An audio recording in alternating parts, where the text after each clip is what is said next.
and then maintain a fitness through swimming and on the bike.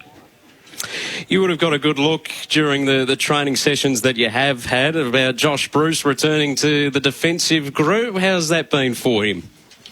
Yeah, it's been really good. I think he started his career there as well, so his ability to be able to intercept and read the play was really good, and he was really working his way into the team. I think he's playing half a game today, I'm pretty sure, so it's pretty tight for spots, as you know. Our list is in a very, very strong position at the moment, not many injuries and a lot of really good tools, so there's a lot of competition down there, which is healthy. But yeah, I think we'll see a fair bit of him playing down back this year in the ones, definitely. You're really spoiled for choice, aren't you, now, with the tall options at both ends for the ground? Has that changed the way that you approach the game style for 2023? Yeah, it's interesting because when I first started, I reckon we probably only had 2 to 3 talls playing a game, so it was a different sort of game style. But yeah, I think we're moving towards more of a ability to be able to get the ball longer, just knowing that we've got tools at each end, so we can really set up well up the ground, but not as a structure-wise. It doesn't change too much. It's just, I think when in doubt, you can really kick the ball long and be able to get balance around the contest because, yeah, we got a lot of tools that can mark the ball, and, you know, each week one will pop up and kick probably 5 goals, which is nice. Everyone seems to have a thought where Sam Darcy should be playing. Where would you like to see him play? Yeah, it's weird because he goes down both ends and does just as good as each end. So to be honest, it's probably going to be a week in, week out thing, depending on the opposition. You know, I think if they've got a taller forward line, he might go down there, or depending on the opposition. I don't really know where he should play because he's good at both ends. But yeah, it's a good asset to have to be able to go to both ends. It's something that we all love. And Jamara Ugelhagen, he came to prominence towards the end of last season, and there's been a bit of speculation that he's been training the house down. How have you seen his pre-season? Yeah, he's definitely came here this year, or this pre-season, with a step forward. He's come in excellent fitness. I think he got his best score in MAS, and then his running ability and to be able to get up and down the ground has been phenomenal. And not only that, I think because his defensive efforts is a big part to why he's playing in the first today. When it hits the ground, he's able to put pressure in opposition. But then, yeah, when it's time to finish him after the ball, we can also do that. So it's exciting, and I'm pretty keen for him to have a good year this year. And we speak of the talls, the tallest of the bunch. Well, Sam Darcy may have something to say about this, but Tim English, another pre-season under his belt, another year of maturing as this number one ruckman in the side. Could it be one of the premier ruckmen in the league by the end of the year? Yeah, definitely. It's just another year in the gym, another year that he's learned more craft, and he's got ability now to be able to cover the ground even more, which is such an asset. I think not only the contest he's really good in be able to feed the midfielders, but his ability to be able to get up and down the ground and intercept it's pretty much just like having another forward or another defender. So it's such a great asset to have, and I think if he's playing every week, we're a big chance to go all the way to the end. Rory Lobb, one of the big name inclusions. How's he settled into the Whitten Oval? Yeah, he's been a great inclusion. I think, just speaking about Timmy, he's just able to free him up a little bit. Tim's able to rest forward at times and catch his breath, and Lobby's able to be able to go in and do the same thing. But yeah, with Lobby too, his ability to lead up and then come back, and then also his defensive efforts have been unbelievable. So he's building something very nicely, and it's going to be hard for opposition to be able to match all 3 of our tools down there. And with Lobby there, he could have some big weeks. Speaking with Latham Vandermeer, injured Western Bulldogs, joining us on the line this afternoon. A lot's been made of the tools that you've got, the almost being spoiled for choice with them, but the midfield too. There's a fair bit of change that has unfolded there with Josh Dunkley going out, Lockie Hunter also leaving the footy club. Yep. Who are some of the names that you are going to expect to fulfil those roles this season? It's a good question. It's sort of a good question to go through. Like, with obviously Dunk coming off a BNF win, it's a big loss, and Hunt's better wingmans in the comp. But yeah, it's gave opportunity to other people. Like Anthony Scott's had an unbelievable pre-season on the wing, so I think he's in really for a good season. He's really cemented his spot. In terms of midfield, I wouldn't say it's probably anyone else has come in to step in his place. It's probably just more minutes for other boys like Bailey Smith, Adam Chalor. I think those two, with their ability to be able to run forward and defensive halves and their speed, I think they're just going to get more of a look at it and more time spent in there, which is just as damaging as having Dunks in there. So it's really good for the two boys to get more minutes in there. And like I said, Anthony Scott, I'm very pleased the efforts he put in this pre-season, and then he cemented his spot on that wing. The Bulldogs were one of two clubs that decided not to participate in the match simulations last week. Instead, you guys had an intra-club up at Ballarat. Was there any reason as to why that was decided rather than facing off against an opposition? I'm actually not too sure. I think I think us and Jiddu, that's the only two teams to not play against an opposition. But yeah, I think we love getting to Ballarat. I think we get there 3 or 2 times a year, and it's a big part for our club to go down there and do some community stuff and help out and promote our football down there. So I think that was probably a big reason, just to find an opportunity to go down to Ballarat and get within the community and help out with some schools and some clinics. So it was a good couple of days. Not sure why we didn't play opposition, but we still had a really good hit out between each other. Which is pleasing for Doggies fans to hear, and no real big injuries, although Ryan Gardner, unfortunately, will also be sitting on the sidelines with you with a shoulder injury. Have you got any updates on where he will be in the early part of the season?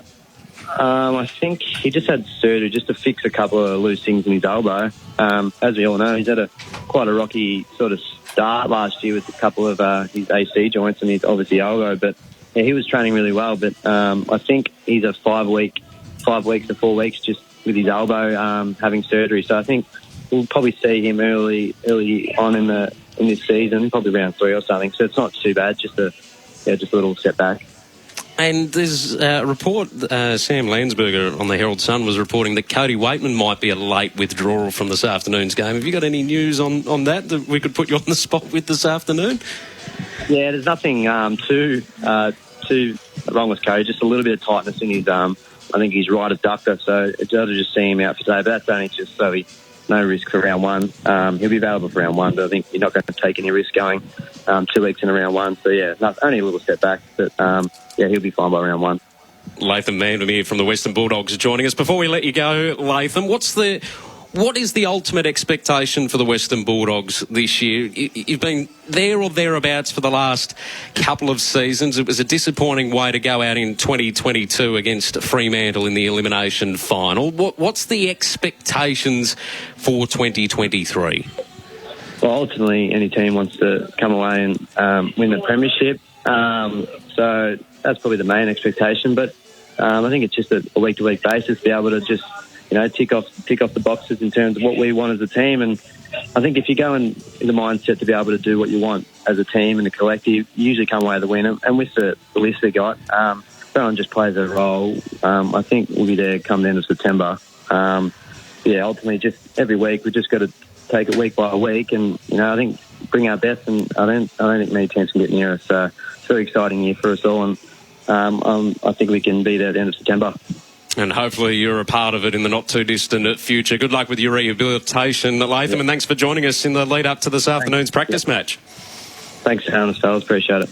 Latham Vandermeer joining us on the line as part of our pre-game show here from Icon Park, where the Western Bulldogs will be taking on North Melbourne this afternoon. Both sides are currently warming up. We're around half an hour away from the match getting underway here at Icon Park. A quick check of the score from Blacktown International Sports Park. We're underway in the second term up there, and the Giants lead by 2 points, 23-21 in the game that is being played at the moment. Melbourne and Richmond still to come up later on this afternoon. And our match for broadcast, the Western Bulldogs and North Melbourne. You'll hear it live right here on AFL Nation. Matthew Cox with you this afternoon, to be joined by Liam Pickering and Jordan Canellis on the other side of this.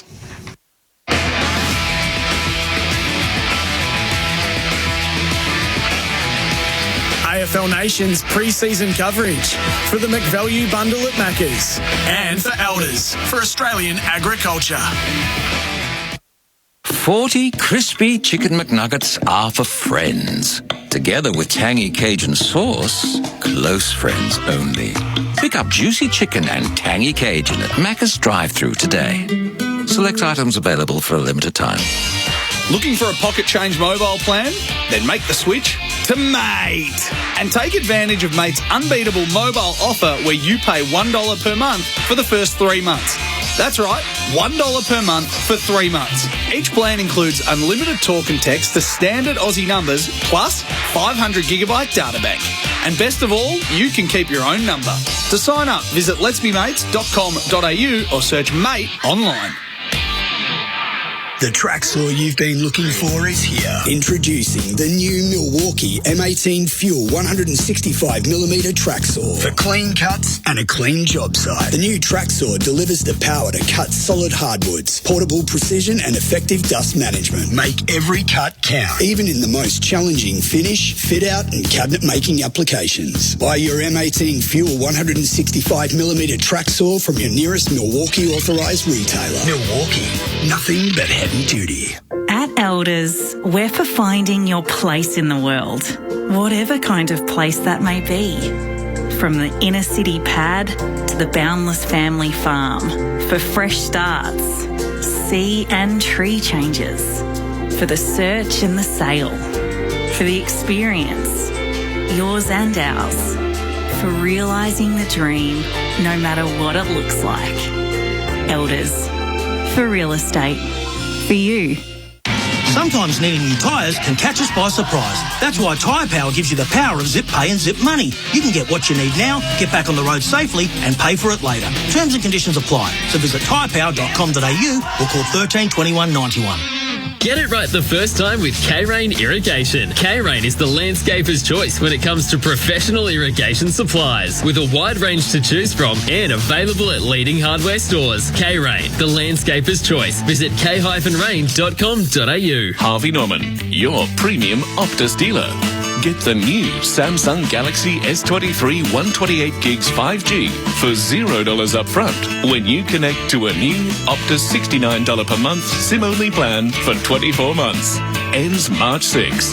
Minimum cost $1,656. Not available with other offers. In-store only. Cancellation fees, terms and conditions apply.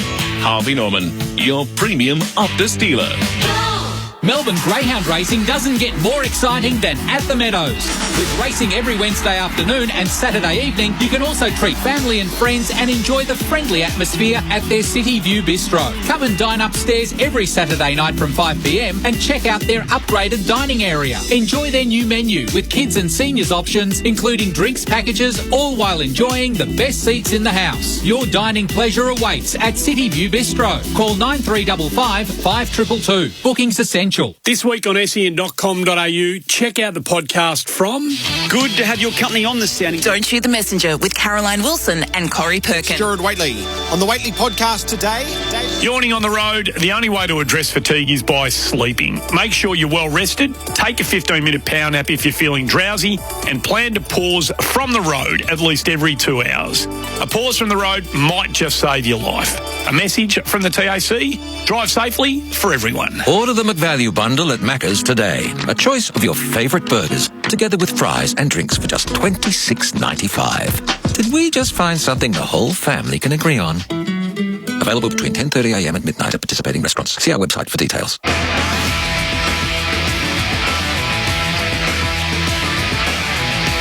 AFL Nation's pre-season coverage for the McValue bundle at Macca's and for Elders for Australian agriculture. Welcome back to AFL Nation here from Icon Park. A crowd slowly building in for this warmish day, and it is great to welcome to the call for this afternoon Liam Pickering, who's already had a very busy morning. Traffic okay coming through the city, Pickers? Pretty good. Hello, Coxie. Yeah, pretty good, actually. I decided not to go into the car park. I thought that might have been a bit of an issue, so I just went basically through the city and down Lygon Street and then just parked up the road. Had a nice little leisurely walk here. It's good. So anyone who's looking to come, there's still plenty of parking available? There's plenty of parking. I just parked on the street, but It's a beautiful setup here. I mean, the commentary box is hopeless, but like, obviously, seriously. I mean, they've fixed up the rest of the ground, but the commentary box is just horrendous. But the other side and the facility they've got here is brilliant. Nice day. It's warm.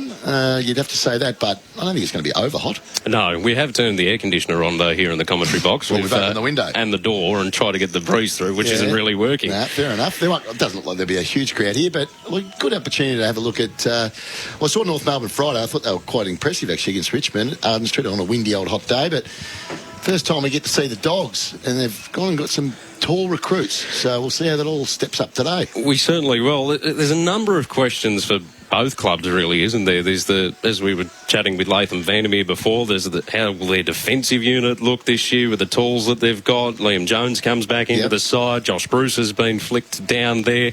Then up the other end of the ground, the competition for spots inside 50. And then the midfield as well. There's been some changes there, given that Dunkley and Hunter have departed. So there's questions not only about who will fill those roles, but then how does it all gel together? Yeah. Well, Dunkley was the constant in there last year as the big-bodied midfielder. So I heard you talking to Latham Vandermeer, and when I say heard it, I heard him talking to you as I walked past him downstairs. He was doing the interview near the toilets downstairs. And you didn't think to jump on to ask a question? No, I wasn't 100% sure whether it was us he was interviewing him, but I did hear him mention that losing Dunkley, last year's best and fairest winner or something, and as I kept walking, but what did he say? Are they going to try some different players in through there? What did he actually say? I think it was more just greater midfield time for those that are around. So more time from Smith, more time from Treloar, more time from Bond. So almost those players covering more of the responsibility by the sound of things. Well, there was a lot of them trying to get a little lick of the icy pole, and I think they're probably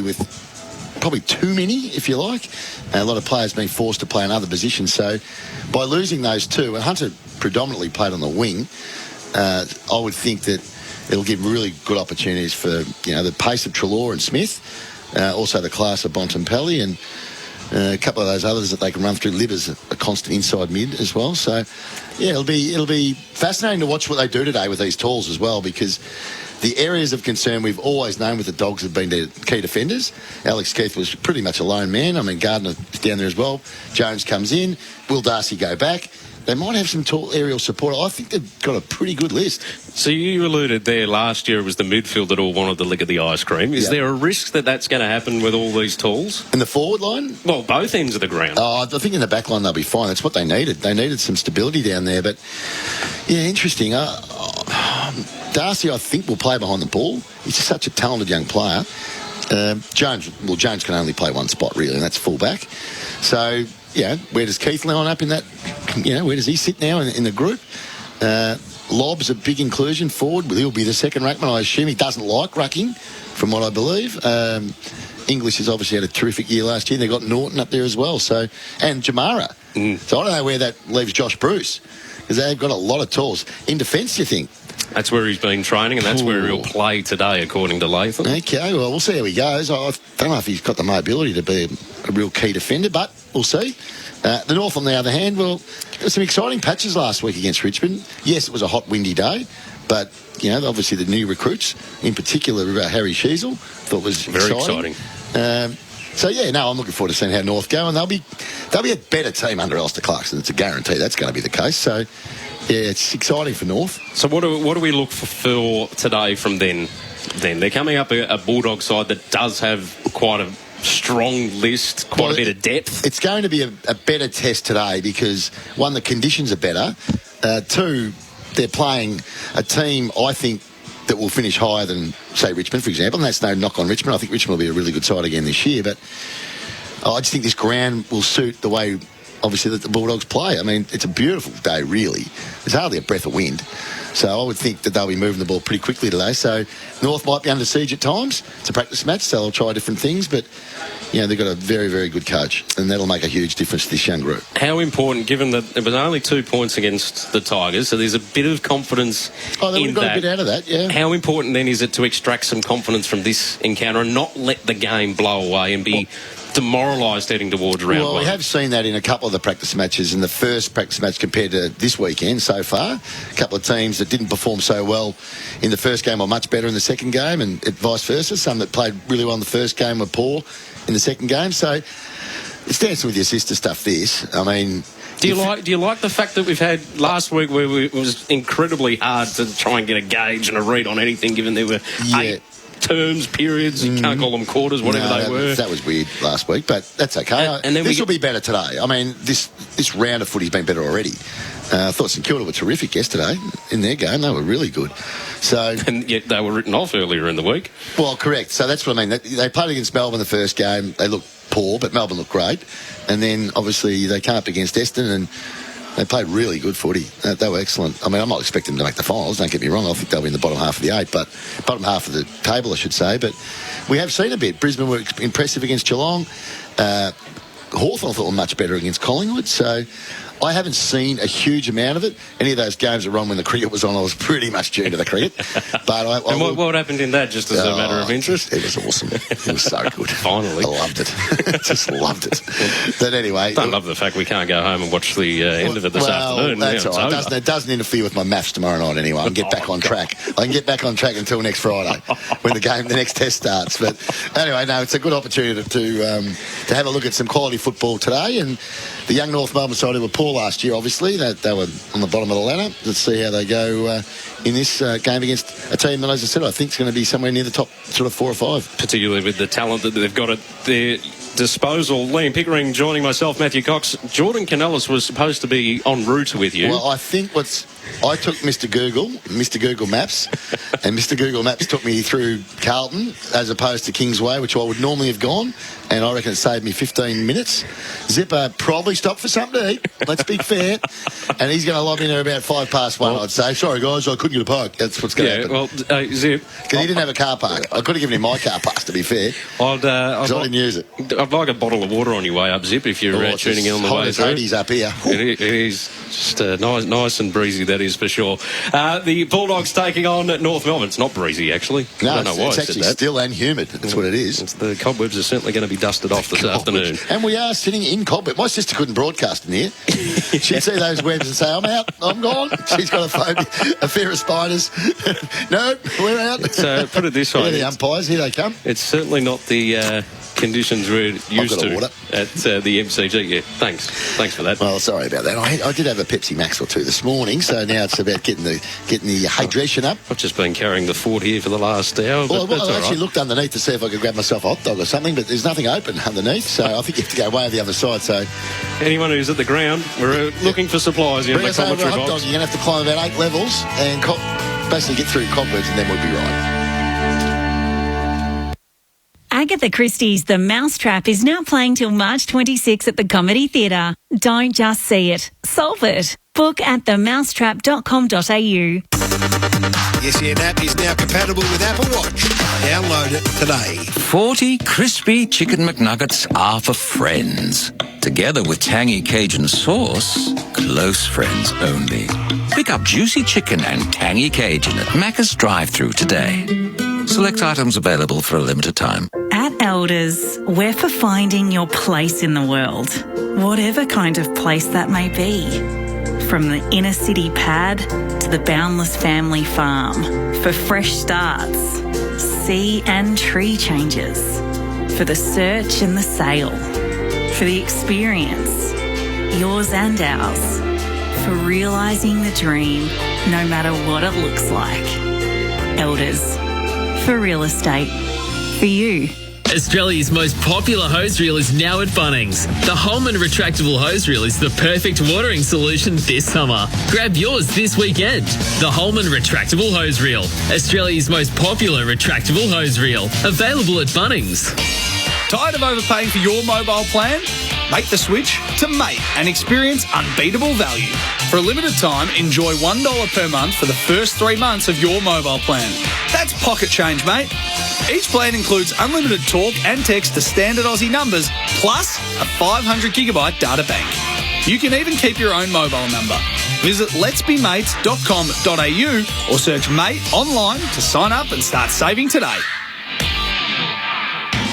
On the court, I love draining three-pointers. Love dunking. Yes, I could nail a dunk. And most of all, I love being part of a championship-winning team. To protect your championship team on the roads, aka your family, get the best defensive players on your side, go and see Tyre Power. Great value, fair pricing, independent, locally Aussie-owned. That's a good three-point Tyre Power play. Go and find your local store at tyrepower.com.au. Hello, this is Bharat Sundaresan. If you're looking to build a new home but need to move in now, consider one of Henley's newly built completed homes. These homes have never been lived in, and Henley has new listings every week. With something to suit every budget in the best locations across Melbourne, enjoy fixed upfront pricing with premium inclusions. Plus, front landscaping, driveway and fencing all included. Keep your cash flow with only 5% deposit and the balance at settlement. Henley Completed Homes. Visit henley.com.au today. For our great game, Aussie Rules, since 1912,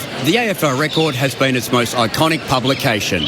The cries of "Record, get your record!" are etched into our game day ritual. We buy one on the way into the match, mark down the goal kickers, then some of us tuck it away as a keepsake. You can be part of this AFL match day experience. Job opportunities are available as an AFL Record seller as well as sales supervisors. Go to aflrecord.com.au and click on careers to express your interest right now. Be ready for all the office banter with SEN. Catch up on all the latest scores and news in the time it takes to get from the car park to the office with SEN's The Day's Play. Our team of expert commentators go over the results and cover the big talking points from all the latest cricket, tennis, basketball, soccer and more. SEN's The Day's Play, your one-stop podcast channel to catch up on every sport called by SEN. Order the McValue bundle at Macca's today. A choice of your favourite burgers, together with fries and drinks for just $26.95. Did we just find something the whole family can agree on? Available between 10:30am and midnight at participating restaurants. See our website for details.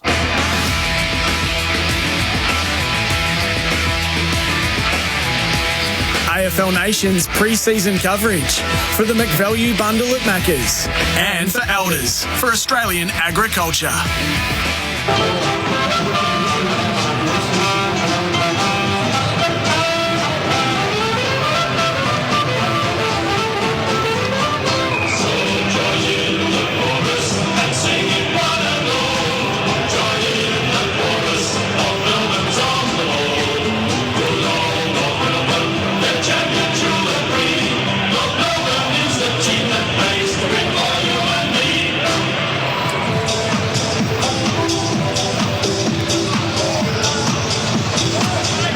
As the Bulldogs make their way out onto the field, to just adjust the noise. It's great to have footy back, and the main season is not going off now. But today's practice match, Western Bulldogs and Northern Melbourne is a great start. Please don't eye contact with the smoke and vaping-free venue. It's good on the ears, that. Jingo. Wow. We haven't got much room to move in here. In fairness, you couldn't swing a cat. No. Without hitting its head. I'm not sure how Jordan's going to fit in when he eventually arrives here on AFL Nation. Well, it depends if he stopped at Macca's on the way. Which is where you can pick up the McValue bundle for just $26.95, Jordan. Would be after that this afternoon. He's still here. How can he be half an hour after me? This is extraordinary behaviour from the Uncle Zip Zip. We left at the same time. Oh, come on. Oh, here we go. We just got a text from him. If he says he's still in traffic, look out. Jeez. Where do I enter from? Oh, no. Try the gate, don't he? This is why we have practice matches, even for commentators. We're also here thanks to Elders for Australian agriculture. Both sides, as you would have heard, the North Melbourne song in full chorus as they made their way out onto the ground for this afternoon's encounter, which gets underway in just under 10 minutes' time. Where do I enter from? It's a good start. Long day. Long day, but anyway, that's all right. North are out in the track. Bulldogs are out in the track. They're having a little bit of a warm-up. We're underway in about, 8 minutes? What are you expecting, Pix? Are we expecting to see ferocity from the word go for at least a quarter and a half, and then things start to adjust, players start to tire? That's normally what happens in any game of footy, really. But in these sort of games, it'll be pretty quick early, I would have thought. Just having a look at North's sort of centre mix here. see young Will Phillips. I really hope he gets a run at it this year. I think he's a talented player who's copped unjust criticism, in my view. He got a lot of people saying he was the wrong pick. I don't think he was. I think he was the right pick. And just the poor bugger's had no luck. And no consistency. Well, he got glandular fever and he was injured a bit in his first year. He's okay. His first year was okay, and then last year he just didn't get a run at it. So young Tom Powell's in the middle having a warm-up with Big Goldie and Tristan Cherry. Ben Cunnington, good to see him out there. So their midfield setup will be a couple of newbies. Like Davey Juniak's in there as well, so... And Zerha got a bit of midfield time against the Tigers last week as well. Are we expecting him to move through the midfield a bit more? Yeah, I do. I think they will give him the odd run. Obviously, Jai Simpkins in there as well, the new skipper. Just having a look at that setup there now. And look at the defence there.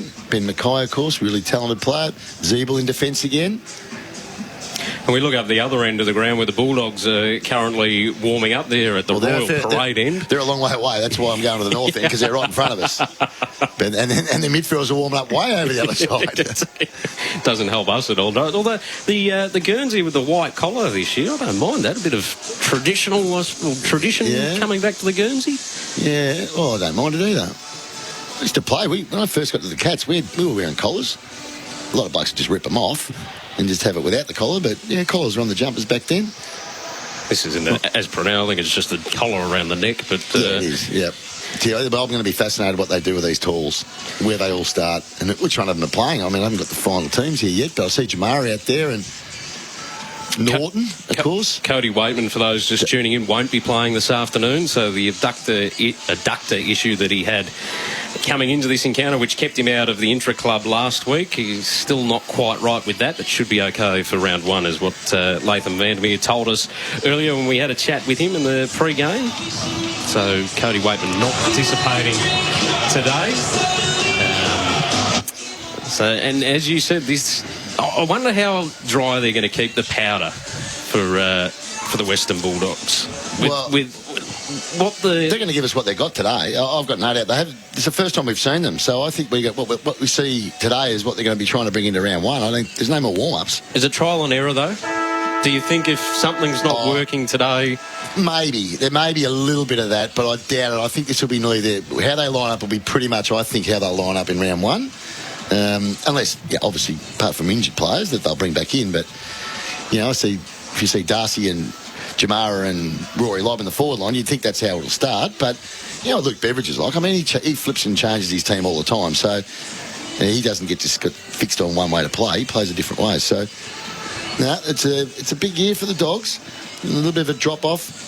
Lure final they should have won last year when they were miles in front at half-time. And grand final the year before. So I think they can bounce back this year. How much does that sit in the gut? You get over it. I think. No motivation heading into this year? No, there's always motivation. But, I mean, there's only one team that goes in feeling good about themselves, and that's the Premiers. Everyone else has been beaten. It doesn't matter whether it's the grand final or Sydney. I mean, they had a bad grand final day, but had a great season. Melbourne went out in straight sets. Bulldogs out in the game they should have won in the West. So, Richmond beaten in a game that, they would have thought they had in control and controversially beaten. And Brisbane, again, got another thumping in a prelim. So, everyone's got motivation. North Melbourne's motivation is to improve. That's their motivation. That's the only motivation they can have. And is that wins and losses, or is it just competitiveness? Both. Clearly, competitiveness. What's weighted then? Because if you go... Alistair Clarkson's a realist. He knows this team is not going to be a premiership team this year. He knows that. But he would look at this group and go, no one gave Hawthorn a chance. Hawthorn were going terribly when he took over Hawthorn. Terribly. They sacked their coach. They get Clark in unknown.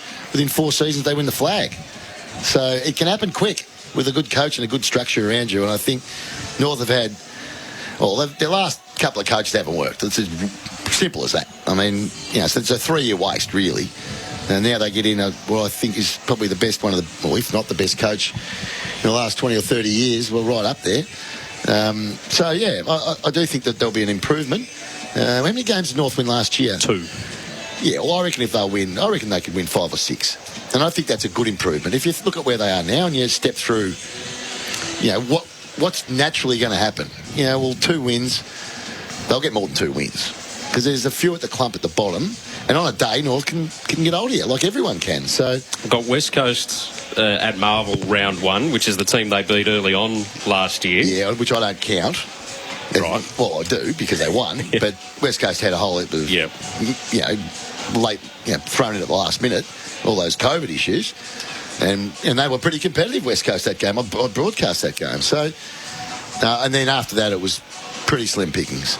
So they'll be better. They'll be better with a better coach. Fremantle at Optus in round 2. Hawthorn down in Tassie for round 3, and the Blues at Marvel round 4 as the first month of footy for the Kangaroos. And for the Bulldogs, Melbourne at the MCG, St Kilda at Marvel, Brisbane at Marvel, and the Tigers at the MCG. So it's not the easiest of starts for the Bulldogs either. But so just run through them again. It's Melbourne at the MCG round 1. Yeah, that seems to be happening quite a lot. Those two play early, don't they played last year as the grand final rematch to welcome footy back to Victoria this time last year. Which was good. It was like on a Wednesday last year, I think. Wednesday night footy. The grand final rematch. Who won that game? I think it was the Demons. I can't remember. Anyway, so next game. So that's a 50-50 for them, I would have thought. Saints at Marvel. You'd think they'll beat St Kilda at Marvel, yep. And Brisbane at Marvel as well, round 3. Oh, they're all tough. I've looked at all the top sides. Every one of them have got a hard start. Like every team. They've got to match beautifully, I reckon, this year. I think they've done the draw great. So how important is it then to start on the right foot? God. Zipper. There he's in there. How does he get to the box? I'm walking through the corridors. Listen for the voice, man. Go to the top and you listen for us. Same spot as where it's always been. No, he's probably never done a game here, to be fair. That's true. Or has he? They've had one of those soccer games he loves broadcasting. He won't be admitting it when he arrives, that's for sure. He's taking his time getting here. Don't worry about that. I'm not using this. I got lost garbage. He's timed it to perfection. The huddles are just about starting to break up. He's not going to get paid for this, surely. He's not full whack. He can't get full whack. Brooksy, if you're listening, deduct, please. Let's deduct, Brooksy. I'm going to actually add an extra half an hour on mine. Yes. So you can go. My invoice. It's a bit of fun. Anyway, let's have a little look at the starting lineups here. Have you got that sheet, by the way? Can I have that sheet back, my friend? Stevenson is coming from the ground in the training jumper, so don't expect him to be used too early on in these extended benches. There's about 6 on the bench. Zip Zip. Here he comes. Oh, look at this. He's walked through just as the umpire's stretching himself, ready to bounce the ball. He's covered in crumbs. He's stopped for a feed. Oh, it's unbelievable. I heard your voice drifting down the stairwell pickers. I knew that's the right direction to go in. Okay. You know what? Just because he's arrived late, he can call the first passage and play as he's still getting his books out. My binoculars aren't even here. All right, let's have a look at this midfield for the Bulldogs. It's English, Liberatore, Bontempelli, and Jack McRae. And North, Powell, obviously the ruckman, Sherry, Cunnington, Davies Uniac. So good, strong midfields to start this contest. It certainly is. AFL Nation this afternoon. All thanks to the Macca's McValue bundle. The bouncers, ordinary to say the least. Both ruckmen ended up missing it. It was thrown away by Liberatore. Here's the Bont. Advantage paid to Bontempelli, who kicks it straight inside, attacking 50. And the mark taken by one of the smaller forwards down there. Little Oscar Baker. Former D's player? Yeah, it is. It was a good passage of play. Helps when you get a shocking bounce and you get the advantage. But the Bont just used that ball beautifully. And a nice easy chest mark there to... Just might turn that down a little bit. Sound effects might be a bit high in our ears. And he's only 15 metres out. Baker comes in and splits the middle. First goal on the board. First goal for his new club here at Icon Park. The Western Bulldogs 1 straight 6. North Melbourne yet to score. We're a minute into the first term on the Tyre Power, your trusted local scoreboard. Good afternoon to you, Jordan Canellis. Hello, how are we? Made it in the nick of time. Well, missed all the pre-game, but that's all right. Well, the pre-game, you didn't miss much. Coxie and I were waxing lyrical for about half an hour. I'll call it 45 before you got there, but good start to the Dogs here. And good start for Oscar Baker. It'll be interesting to see how he's used this year. Yeah, absolutely it will be. Predominantly a wingman from Melbourne. Yeah, we started forward today. Big Rory Lobbs down there. Jamara's out of the half-forward flank. So 2 tall targets. And 3 with Norton there as well, of course. Out of pre-season supplemental selection for the Western Bulldogs was Oscar Baker to be placed on the rookie list as the ball's bounced again. I'm not sure we're going to get too many bounces today because that was another ordinary one. English hunted his own footy and wobbles it inside, attacking 50 again for the Dogs. Ugle-Hagan flew, couldn't bring it down. Bontempelli gave the quick handball to McRae. High ball inside, attacking 50. Courage from McDonald, crashed the pack, takes the mark inside defensive 50 for the Roos. He'll go short as they try to escape defensive 50. Bonner running into the pocket, dishes the handball off to Logue, who wound him up in trouble. Got the kick away. Dale just missed the mark. Pressure applied from Simpkin to trap the footy in. We'll get a ball up on the city side of Icon Park with the Dogs leading by 6 points. I'm ready to go. Put me in, coach. Ball up on the outer side. English tips it down. Cunnington's in there first for North Melbourne. Feeds off the handball. Powell wriggles around. Casts a long right-footed kick down towards half forward, and getting in behind there was Jones. Yeah, he's backing the Dogs, and he's on Larky, and it was a nice use of the body there by Liam Jones. Liam Jones at left half back will send it long back down the wing. And underneath, I think it was Dale who was under there, but he got a chop around the back. In fact, it was Anthony Scott who was parked underneath the high footy and got some late contact. So it'll be the Dogs' free kick, centre wing outer side. And he'll navigate it back inboard. Now it's Dale. He'll work it back to centre half back for Liam Jones. Jones searches for Keith. Put it Keith then. Under all sorts of pressure, colliding. Charlie Comben coming in. Keith's still able to take the defensive mark. Inside defensive 50, comes to the broadcast side. Again, pressure for Crozier, takes the mark. Zerha, the one putting him under pressure. As the crowd steadily builds here at Icon Park. It's a great ground, this. Fantastic to play at. The old Princess Park. High ball towards the wing. Logue presenting well, takes a nice mark. And the Kangaroos are able to trap it in their attacking part of the ground. A high ball inside 50 went nowhere. Jones juggles the mark inside defensive 50. Dogs fans will be nice and happy with what they've seen already, backing himself as he does, Liam Jones. It's a great pickup. Yeah, reading it beautifully already. Early stages of the game, Liam Jones finds Ugle-Hagan presenting up on the wing. Got both hands to it and a bit of contact. He's at right half back, broadcast side. Yeah, bad kick. Went over Liberatore set. Now Cunnington has it. Front corner of the square. Inside 50. Sees a target. No mark taken. Larky gets the crumbs. Just spilt it out, but incorrectly. And that's holding the ball against Nick Larky. He was all wrapped up by Keith of the Dogs. It's a big year for Alex Keith. Got the wobbles a bit last year and lost his spot, but good player. Keith, a great kick. No, he fell short of lob in the end, and the intercept mark taken by Scott gave the handball off to McDonald. Back inside 50. Comben the target, came to ground. Turner hovering. Richards there for the Dogs. Threw it away to Keith, and he's been pinned. Good pressure, that. Really good pressure. Davies Uniac. And he'll have no trouble from the top of the goal square, you'd think. So a nice little equalising goal.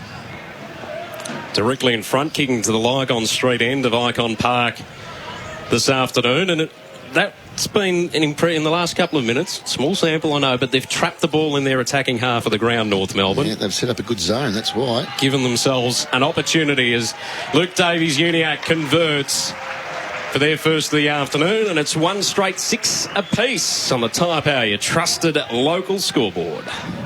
Yeah, good pressure. That'd please Alistair Clarkson.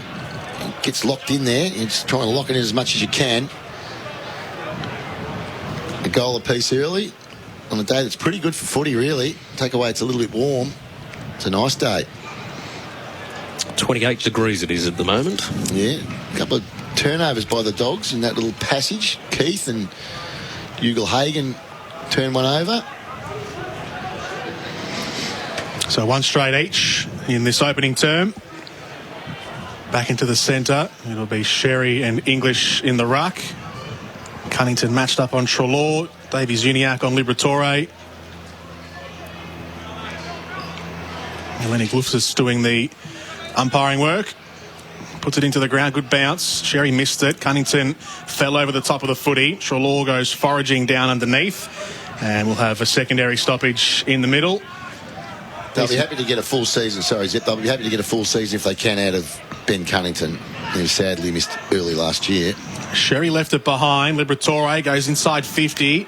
Mark not taken. Lob works out the handball. McDonald is wrapped up in a two-man tackle, and he's brought to ground around centre-half back. Right on the 50 here in the Dogs' front half of Icon Park. Lob is doing the ruck work in the front half. Works it away from Griffin Logue. It's Bailey Scott who leaps up on the 50. Gets a squirting kick away, but it's cut off by Richards. And so it'll go back inside 50. Richards goes deep to the top of the goal square. Norton coming in front and centre, left it behind. Zeeble stabs it off the ground. Dale came charging in from 50. Bontempelli now on the arc. Has to work it back by hands. And Simpkins cut it off from Daniel. And now North Melbourne can go. Liam Shields in the new colours in 2023. Composed kick, a dodgy kick. It ended up being Liam Jones intercepted, and the Bulldogs have got some run. Dale sells the candy on Cunnington. Ball inside 15. Norton juggles the mark. Not completed. Mackay mops up. He's handball astray. Treloar traps it.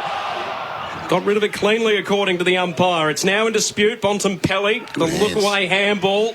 A series of handballs. Dale to Richards. Bounced awkwardly. Had to wait. Got collected by Zeeble. The umpire says, give it to me. I'll ball it up. A frenetic passage of play. Might have been a little bit lucky not to give away a free there, Jack Zeeble. That looked a bit high to me. One straight 6 apiece. The Tyre Power scoreboard. 6 gone. Opening term. Norton doing the ruck work. He grabbed it out. Flicks the handball further afield to Scott. A wild shot. Goes through for a minor score and gives them the lead by that margin.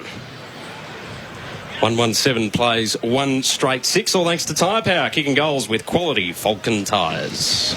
I hope it doesn't stay at this end of the ground. I won't be able to see a thing with Zipper standing up there like that. Give me half a go, Zip. Here's Libber.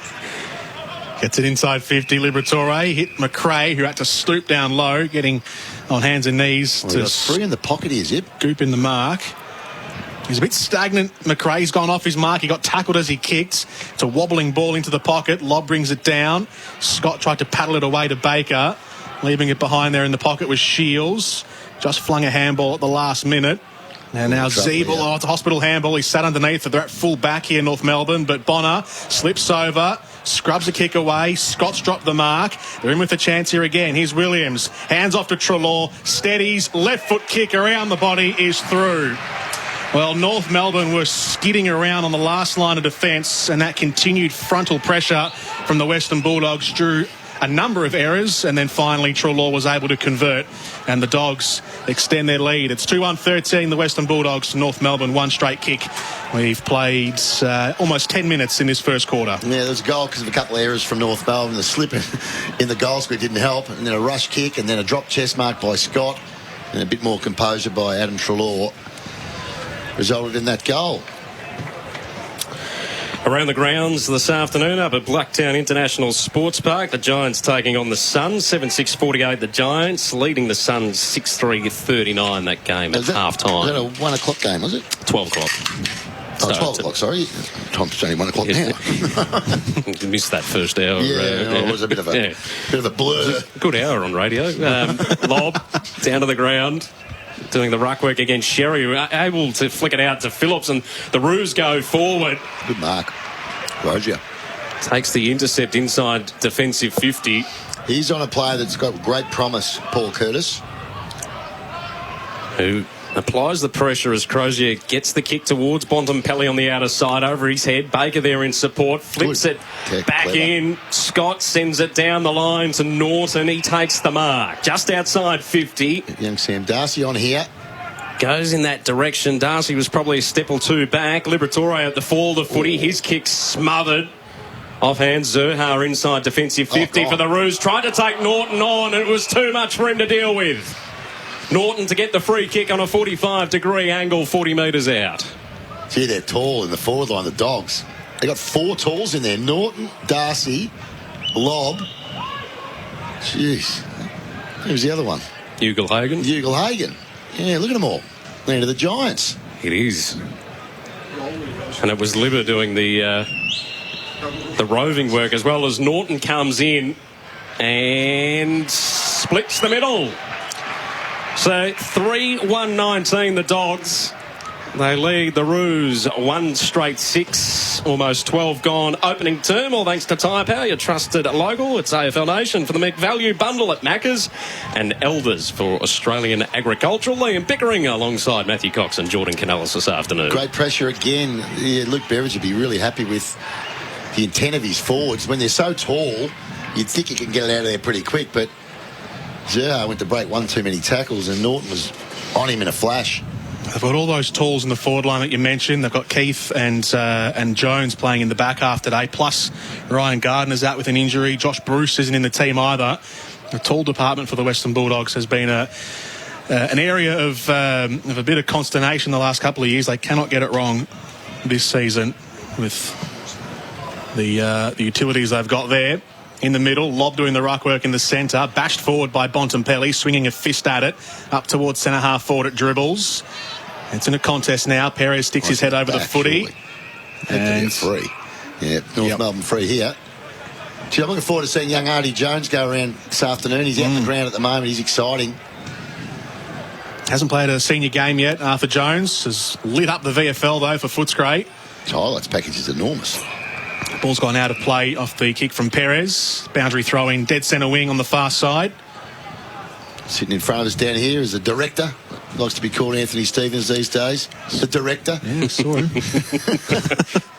Did you ever talk to him on the way up, did you, Jordan? Is that why you were late? Yes. He's with Greg Ryan, who used to be the team manager of the North Melbourne Reserves back in the day. Got to know him well. Getting the inside word. Inside 50, Curtis has hung out the back, has a kick towards goal, and he's done it perfectly. Paul Curtis, there were 3 players that flew up in front of him. He stayed grounded out the back, took it with both hands, swiveled around and uncontested, puts it through from about 20 metres out straight in front. And North Melbourne have their second goal of the afternoon. It's the Western Bulldogs 3-1-19 to North Melbourne 2 straight 12. Oh, geez, the supplies have arrived. Yes. Uncle Zip will get his head over that. In heaven. Boy, Jingo. That was a little bit of a lucky goal there, really. It doesn't very rarely gets out the back. And he was able to push off his opponent, probably pushed him a little bit under it, but not in a illegal way, and got the benefit out the back. He's a clever player. Paul Curtis. I think he's going to have a good season. Just one of those ones you think, well, there's something about you. Just ready to take the next step too. There's a number of these players that have just been lurking, haven't they? That's why I'm not as... I'm a bit more bullish on North's list than a lot of other people are. Glass half full. Yeah, I think they've got some good young players. Ball in the middle. Umpires have worked out how to bounce it for 2023. That was another good one. Phillips gave it off. Zeeble running past, collects the handball. Goes high inside 50. There was a push on Larkey. Play on the call from the umpire. Dogs defence through Jones. Goes wide with the kick. Good pressure applied coming through. Goda keeps it in play. Goes for the long bomb. It's offline out on the full, but that would have been something. He was right on the arc on the boundary line. Yeah, that would have been impressive. Well, I think Dennis Cometti would have called it ambitious. Pretty difficult to kick it from there. But here I am trying to talk up a potential highlight for the first game of the year. Thanks, Pickers. Sorry. It did look exciting the way he collected it. Phillips puts it back inside 50. Common flew up, dropped the mark. The Crummers are there. Powell around the body. Skids up off his boot, hangs in the air, and Liam Jones underneath it. Marks and plays on immediately. Delivers out towards left half back. And Scott's taken the grab. That was all orchestrated by Liam Jones out of full back. Scott works it over the top to Keith on the left back flank. Down the line, poor kick from Keith. It's gone straight to Luke McDonald, who's taken the grab. Plays on quickly, hands it forward to Perez. A wobbler off the boot, might fall kindly for Cunnington. It does. Pokes it further inside 50 now, and this time it's Bruce out the back who's taken the mark.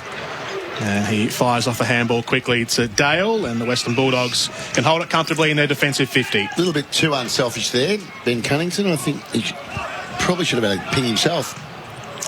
Libber out of the back pocket towards the broadcast wing. Bonner at the back, harassed by Smith over the line. Umpire says throw it in. Centre wing in front of the interchange gates as Todd Goldstein comes on to make his first appearance for the afternoon. We'll line up against English in this throw-in. Centre wing on the broadcast side. A 7-point lead the way of the Western Bulldogs. As English palmed it down, but Simpkin was front and centre. A high kick inside 50. Jones underneath it, clobbered away from him. Here's Curtis. Got his head ripped off. It would have hurt a bit too, that one. Yeah. Very ginger getting up. But he's going to take his kick. He's on a tight angle, but only 15 metres out. It was pretty crude. Already showing his potential inside 50, as we alluded to before. It's just that little spark, that little bit of excitement. Well, he's just got something. You look at him and you go, yeah, there's something about you I like. Even the ability to compete for that contest and win the footy as he comes in. The kick fades left. It was starting to come back to the right. It would have been helped with a bit of wind that's not present here at Icon Park, so just a minor score. 2-1-13 plays 3-1-19. Dogs in control, 17.5 gone first term. He just laid off that a little bit then. His kick, that's why he missed. Bailey Dale has hit that one too strong for Caleb Daniel, who flung himself forward, got a hand to it, but tips it over the boundary line. That was all tight up against right half back. So a boundary throwing just outside the 50 here for North Melbourne. 19 plays 13, 1 goal the difference. The Dogs in front. Here's McRae, left foot kick, clears the area into the centre square. Treloar marks, Bontempelli riding past. Left footed kick right down the pipe for Norton, hands off immediately to Baker. Works it over the top, lobs all by himself. Has to wait for it to drop over his shoulder, then jags away from him. Unkind bounce. Ugle-Hagan in for support, feeds in Scott. Did he get a toe to it? It's rolled through. He did. And he did. Just off the instep of the left boot of Anthony Scott as he was being tackled in the goal square, but he scraped it through for a goal, and the Dogs extend their lead out to 2. 4-1 plays 2-1 here in the first quarter. Yeah, good pressure again, not allowing the ball to come out. Nice finish. That was all started by the clearance from the boundary throw-in at right half back from McRae, and then all those midfielders linked up. McRae onto Treloar, onto Bontempelli, then the forward line with those big figures in the forward 50, Norton and Ugle-Hagan, and Lobb.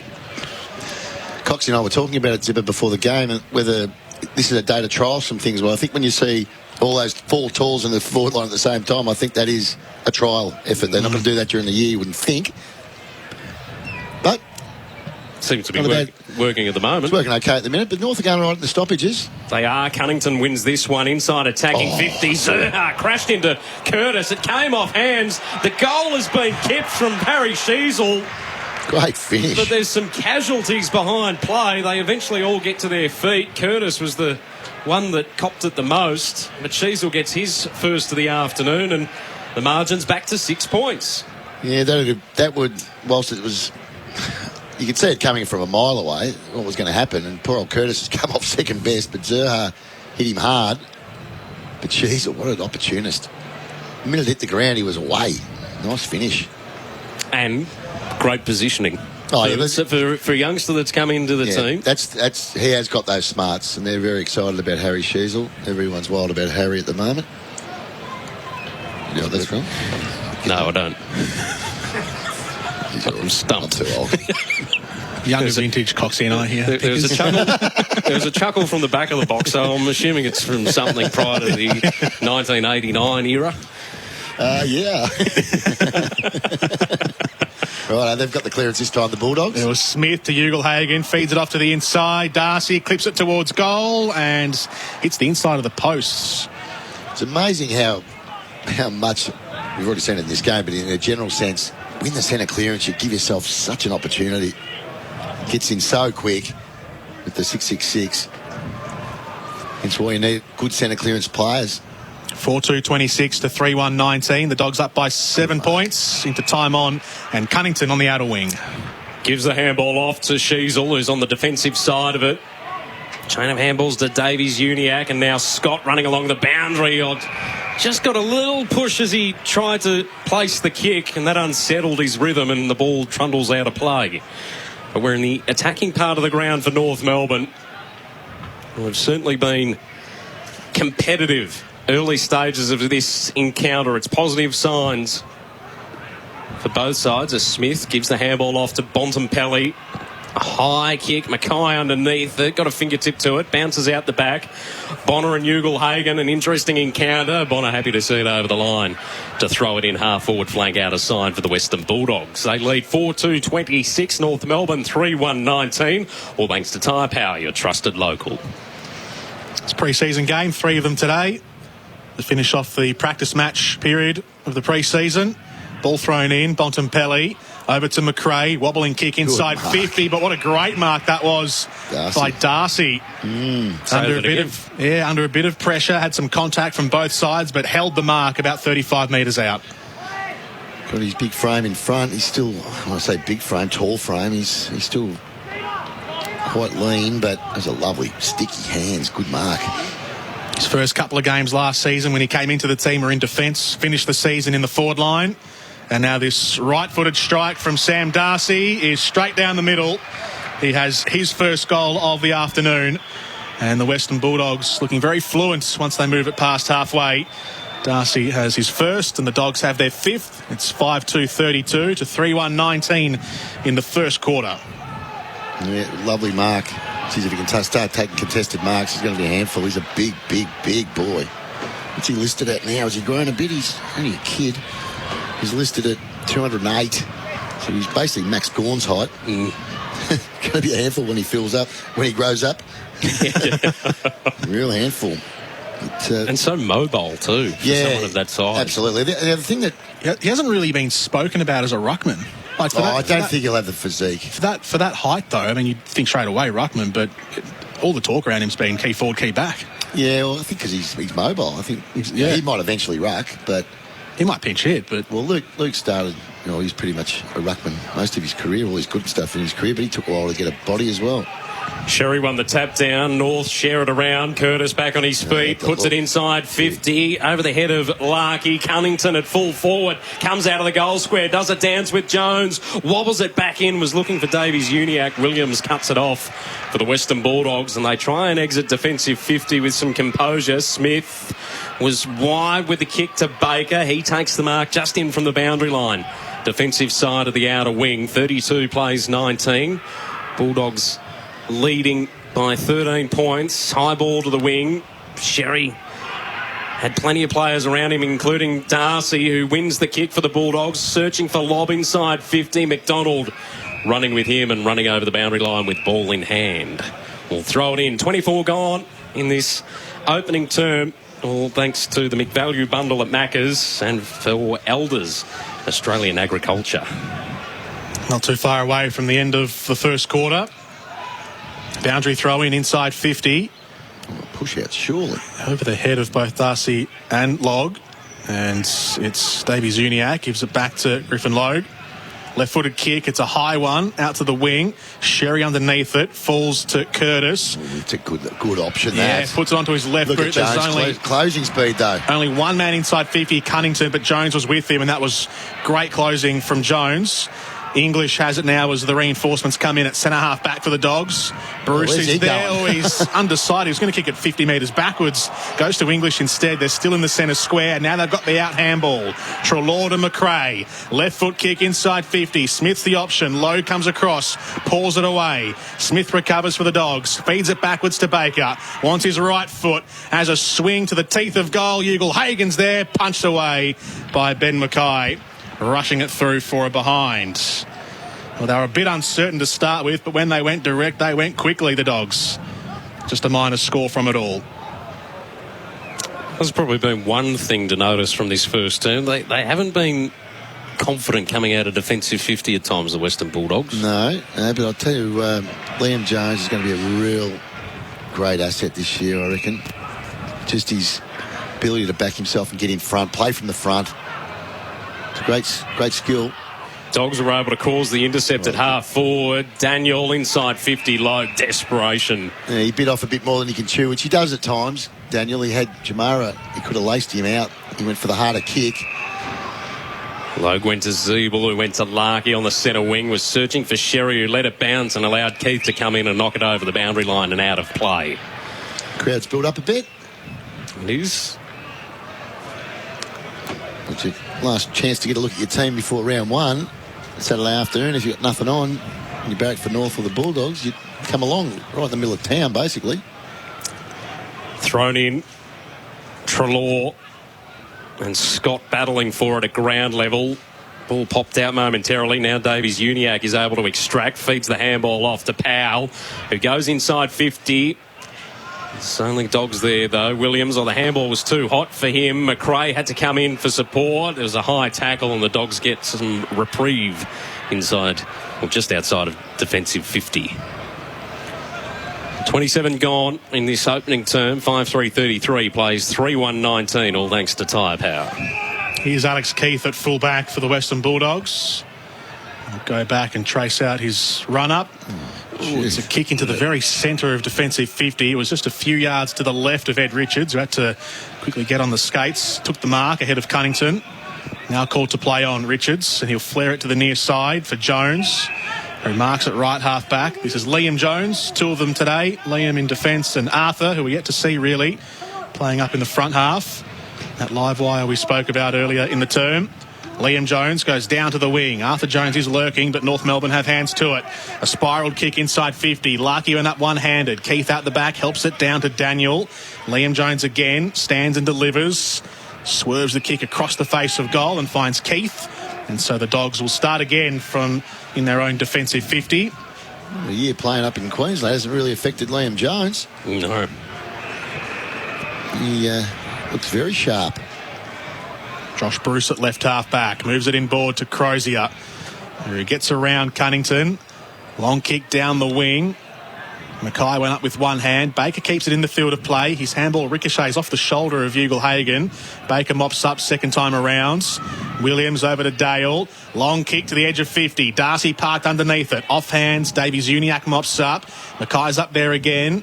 Scrubs a kick in towards Powell. Get it down to Larkey. He's on here. And now Curtis, and there's one in the forward 50. Another handball inside. Zerha over the top looking for Larkey.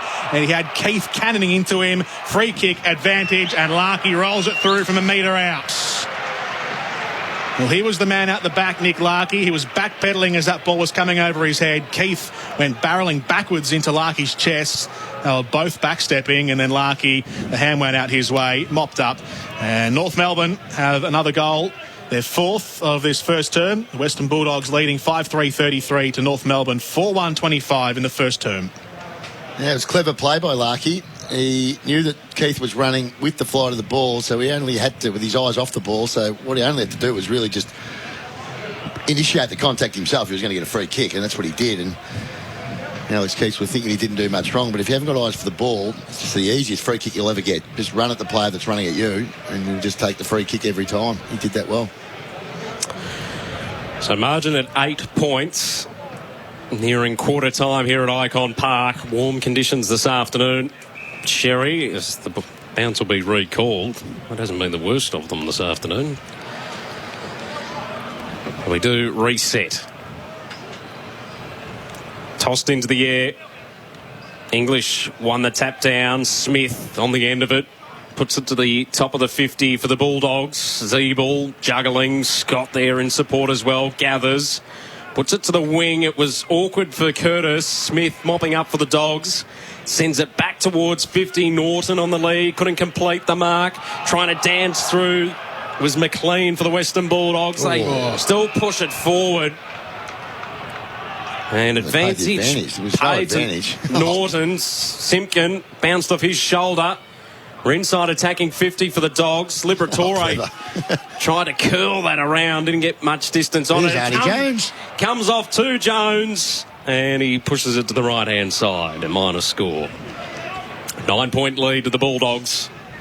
5-4-34 plays 4-1-25. Almost 31 minutes gone in this first term. All thanks to Tyre Power, your trusted local. Let's not forget, it's Bulldogs' first proper hit out. They haven't had an opposition yet. So North have already had one run together at least against an opposition. So started off all right here, the Dogs. Long kick in from North Melbourne, straight into the centre square. Davies Uniacke over to Powell. Cunnington runs into Darcy, who caught Cunnington, somehow just got it free to Zerha. Play continues to flow. Here's Simpkin delivering inside 50, and Keith gets back. Put himself in harm's way, going back with the flight of the footy. He had couple of North Melbourne players charging in from behind. He's still held on to the mark. Now he goes long out to the far wing. It's worked down by Greenwoods, and then the follow-up kick inside 50, bashed away by Dale. Liberatore gets it back to Dale, who tries to slalom past a couple. He did. Got past Powell, and then torps it out towards Baker on the far wing, who hauls it in just before the boundary line. Oscar Baker chisels it inside to McLean. Now to Crozier. Chips it over to Darcy on the outer edge of the centre square. Loops a handball over the top to Treloar, who had 4 North Melbourne players around him, and he got caught amongst all of them, tackled. And that will be the end of the first quarter here at Icon Park in this pre-season encounter. The Western Bulldogs leading 5-4-34 to North Melbourne 4-1-25. Pretty decent first term. The Dogs got off to a hot start, but North Melbourne came back and scored a couple late. And the difference at the change is 9 points for the Western Bulldogs here on AFL Nation. That quarter on AFL Nation was for Tyre Power. Get the power and tackle road safety. 40 crispy chicken McNuggets are for friends. Together with tangy Cajun sauce, close friends only. Pick up juicy chicken and tangy Cajun at Macca's drive-thru today. Select items available for a limited time. Get the power of safer tyres before you go on holidays. A road safety message from Tyre Power. Having out-of-balance tyres causes uneven tread wear and an uncomfortable ride. You'll also cop excess wear on your suspension and other parts of your vehicle. If you experience severe vibration while driving, especially highway speeds, get your tyres dynamically balanced at your local Tyre Power store straight away. Get the power of expert advice. Get the power of Australia's biggest independent. Tyre Power. G'day Australia, this is Kayla Morrison, Melbourne Victory Women's Captain. Our partners at Mate have a record-breaking offer for you. Enjoy $1 per month for the first 3 months on all Mate mobile plans. You get 500 gigabyte data banking on all plans, and you can even keep your own number. To sign up, visit letsbemates.com.au or search Mate online. Terms and conditions apply. Visit letsbemates.com.au for full details. At Werribee Isuzu Ute, the service doesn't stop when you drive off the lot. With next day service bookings, Werribee Isuzu Ute are all about keeping you going. If you're heading on a summer road trip, then see your one-stop Isuzu Ute shop before you go. With servicing and repairs, new tyres, you'll love every minute of getting away this year. Don't settle for less. Werribee Isuzu Ute, Old Geelong Road, Hoppers Crossing, or visit werribeeisuzuute.com.au. LMCT 114. Hello, this is Bharat Sundaresan. If you're looking to build a new home but need to move in now, consider one of Henley's newly built completed homes. These homes have never been lived in, and Henley has new listings every week. With something to suit every budget in the best locations across Melbourne, enjoy fixed upfront pricing with premium inclusions. Plus, front landscaping, driveway, and fencing all included. Keep your cash flow with only 5% deposit and the balance at settlement. Henley Completed Homes. Visit henley.com.au today. Serious outdoor work requires serious outdoor tools. And this season, Makita is helping you rule the outdoors with the world's largest 18-volt LXT range and the revolutionary XGT 40-volt Max. Makita's Power Garden range will help you take control of your lawn without the need for messy fuel. Tame your hedges with less noise. Cut hardwood down to size with more power. Now with a 5-year limited warranty on new cordless products. Makita, rule the outdoors. NRL Telstra Premiership is back for 2023 with more teams, games and entertainment than ever before. Get ready for fresh starts and fierce rivalries. Get ready for golden point thrillers, impossible plays and 27 rounds of heart-stopping drama. Experience unmissable NRL Telstra Premiership action live and up close every weekend. Get your tickets now and be part of an epic new season of footy at nrl.com/tickets. The NRL Telstra Premiership. Run to what's real. Hello, bank. Hi, I've been hearing about Let me guess. Athena Home Loans. Well, actually, I was just... And their disgustingly low rate and zero fees. No, I was just... I know. The more you pay down your loan, the more they lower their rate. Well, I was going to ask about refinancing, but this sounds much better. No, don't leave us. Well, do you do all those things too? No, the only thing we lower is expectations. Yep. For low rates, zero fees, and a lender that helps you pay down your home loan, visit athena.com.au. Athena, love us and leave us. Standard credit criteria, terms, conditions and government charges apply. Order the McValue bundle at Macca's today. A choice of your favourite burgers, together with fries and drinks for just $26.95. Did we just find something the whole family can agree on? Available between 10:30am and midnight at participating restaurants. See our website for details.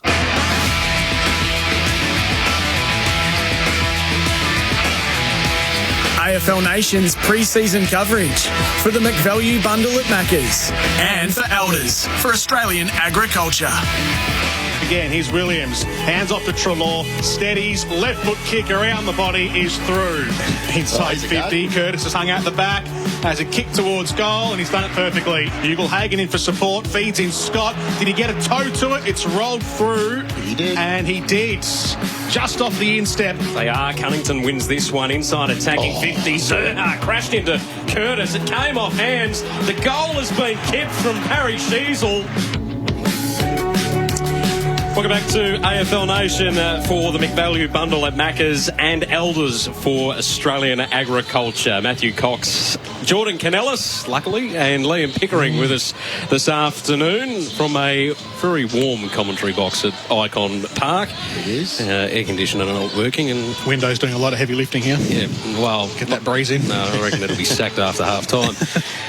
Thoughts on the first term, Pickers, with the Bulldogs leading by 9 points, 5-4, 34 to 4-1, 25. It was an entertaining first quarter. I liked it. We got to see some tall stuff from the Bulldogs. I thought North's competitive stuff around the footy were really good. And a couple of times they broke and they ran well. Got some space in their own forward line. Liam Jones was excellent in the first quarter. I thought it was pretty even around the middle of the ground. Libba was good. Clearance stuff. It's so clean. And the tall forward, it hasn't worked really yet. Having a look, Lob hasn't really got his hands to it much. Ugle-Hagan's done a couple of little things. Norton's been competitive. They're the three talls starting this quarter. But overall, I think Alistair Clarkson would be quite happy with what he's seen from, obviously, his young North Melbourne team. I think they've been really competitive. And they've made the most of their opportunities, too. In the past, they probably would have let things go a bit more, but they've been very disciplined and composed at times with ball in hand. They have. Yep, I'm not sure if you can get the team stats up there, just what the inside 50 count was, because there didn't seem to be much of a discrepancy between the two. Yep, 16 to 18 in favour of North. There you go. So that tells you that there's not a hell of a lot between them. I know it's only 9 points, but I think that was a pretty competitive start by North. 10 minutes into the third term up at Blacktown International Sports Park. The Giants lead the Suns by 33 points in the practice match that is up there. Second term underway here from Icon Park. As it's Sherry down to ground level. Cunnington, Simpkin combining in the middle. Back to Cunnington. Whacks it on the boot, kicking towards the Royal Parade end in this second term. Zerha juggled, stolen by Keith. Got it across to Bruce, who now puts a floater towards the centre wing. And that's describing it kindly. Scott kept it in, gives the handball off to Lob. Our first real look at him in the match so far. Long kick inside 50. Norton waiting out the back. Didn't complete the mark, but will run into the open goal and score the first of this second term within 30 seconds. 6-4 40 plays, 4-1 25, all thanks to Tyre Power. Kicking goals with quality Falcon tyres. Yeah, got out the back. They had a 2-on-1 there, so the North defender didn't have a lot of hope. Two big tall blokes. They only had to get it out the back, which they did, and he's a really mobile player. Aaron Norton's his second goal, but there was a miscommunication in defence. Luke McDonald's down there going, what the hell, boys? Oh, it was Griffin Logue, sorry. What happened down there? How come I got left one out? So something's happened there. Not sure what it was, but they'll be addressing it in the coach's box, that's for sure. It was a bit easy, that one, in the end. And on that occasion, it was Rory Lobb who was... Well, he got involved. Setting it up, yeah. That was a bit rude. It was a bit loud. Very eager. Well, I just got a little bit loud. Unfortunately. Excited. Well, not really. It's just these mics are up and down a bit, that's all. I really want to be half yelling. Blaming the mics. Well, bad enough listening to my voice at the best of times. Anyway, 100 times louder than normal. But anyway, back in the middle we go. English with the tip down to Bontempelli. Whistle, play on advantage. Bontempelli goes inside to the top of the goal square. Treloar had it, lost it, gets it back a second time. Over to Ugle-Hagan. Very coolly left-footed kick, strokes it home. Standing directly in front, about 25 metres out. And he guides it through, and the Dogs have two in quick succession to start the second term. It's 6-4 40 7-4-46 as the scoreboard updates to 4-1-25, an 11-point lead for the Western Bulldogs, and that was from the centre clearance work from Marcus Bontempelli. Yeah, when you get the advantage in the centre and you've already got the ball streaming towards goal, it sort of opens up for you. It was a beautiful kick by Bontempelli, got it in there quickly and low, and of course a bit of a contest and spilled out the back to Big Jamara. It was a nice finish. Promising start here for the Dogs, but it's all happening in the middle of the ground. AFL Nation for the McValue bundle at Macca's and Elders for Australian Agriculture. Almost 3 gone in the second term, and the Dogs just starting to pull away as Sherry won it down for North. Davies-Uniacke shuffles it forward, cut off by Dale. Bontempelli and Treloar combine. Back to Bontempelli, who kicks to Norton at full stretch, takes the mark just beyond 50. Wheels around quickly. Not the greatest of kicks. Put Ugle-Hagan under pressure. Front and centre. Oscar Baker was a little wild, just scrapes in for a behind. 22-point lead now for the Dogs. Early stages of this second term on the Tyre Power scoreboard, your trusted local. Didn't look that comfortable on his right foot then, Norton. McDonald with the kick in for North Melbourne. Right down the middle into the centre square. Bontempelli. He's everywhere. Yeah, rises up, blocks it off, then gets the rebound and goes high inside 50. Lob was underneath it. Flew for the mark in the forward pocket, and it floats over his head. Yeah, it was a great defensive spoil, a body spoil by Luke McDonald. Did really well against a much taller opponent. How tall's old mate Lob? 207. So giving away 13 or 14 centimetres, you'd think. More, probably. Boundary throw in. Inside 50 here for the Western Bulldogs. McRae onto Treloar, onto Arthur Jones. Right foot kick, top of the goal square. Norton leaps up and clunks the mark. Charging straight down the middle of the forward 50. Aaron Norton had good position on Aidan Bonner and held it right out in front of his eyes. He'll go back and tee up the set shot from straight in front, about 35 out. Let's get those player stats up, Zipper, if you can, mate, because Bontempelli is everywhere. See what his numbers are. Up to 10 touches. It's just what he does with the ball when he gets it. And Norton comes in and finishes the job off. Aaron Norton has 3 goals in this match, 2 of them coming in the opening minutes of this second quarter. And the Western Bulldogs start to stretch away. It's 8-5-53 to 4-1-25 on the scoreboard. Well, repeat entries like this, and when the ball gets in quickly to these forwards, with the capability and of a guy like Aaron Norton out in front of him, there's not much of a defender can do there. It came in quick and low. It's going to be a handful, this guy. When he really gets it together, he's going to be a nightmare to play on. I think they've got 2 or 3 nightmare forwards coming up. You look at Norton, I think Jamara's going to be a special player, and I think Darcy will eventually be a forward as well. And add into that Cody Waitman as well, who's not playing today, still an adductor issue, but he can do some things inside 50 as well for the Dogs. Yeah, I think they've done well with their list build. Bounce back in the middle, 28-point lead to the Bulldogs. Cunnington feeds it to Simpkin, back to Cunnington, retreating to Zeeble. His kick partially smothered in the end by Sherry, who had to gather it. Fed it back to Simpkin, can't escape the grasp. Dale now in a fair bit of trouble. McRae and Williams in support. Kick it to Baker.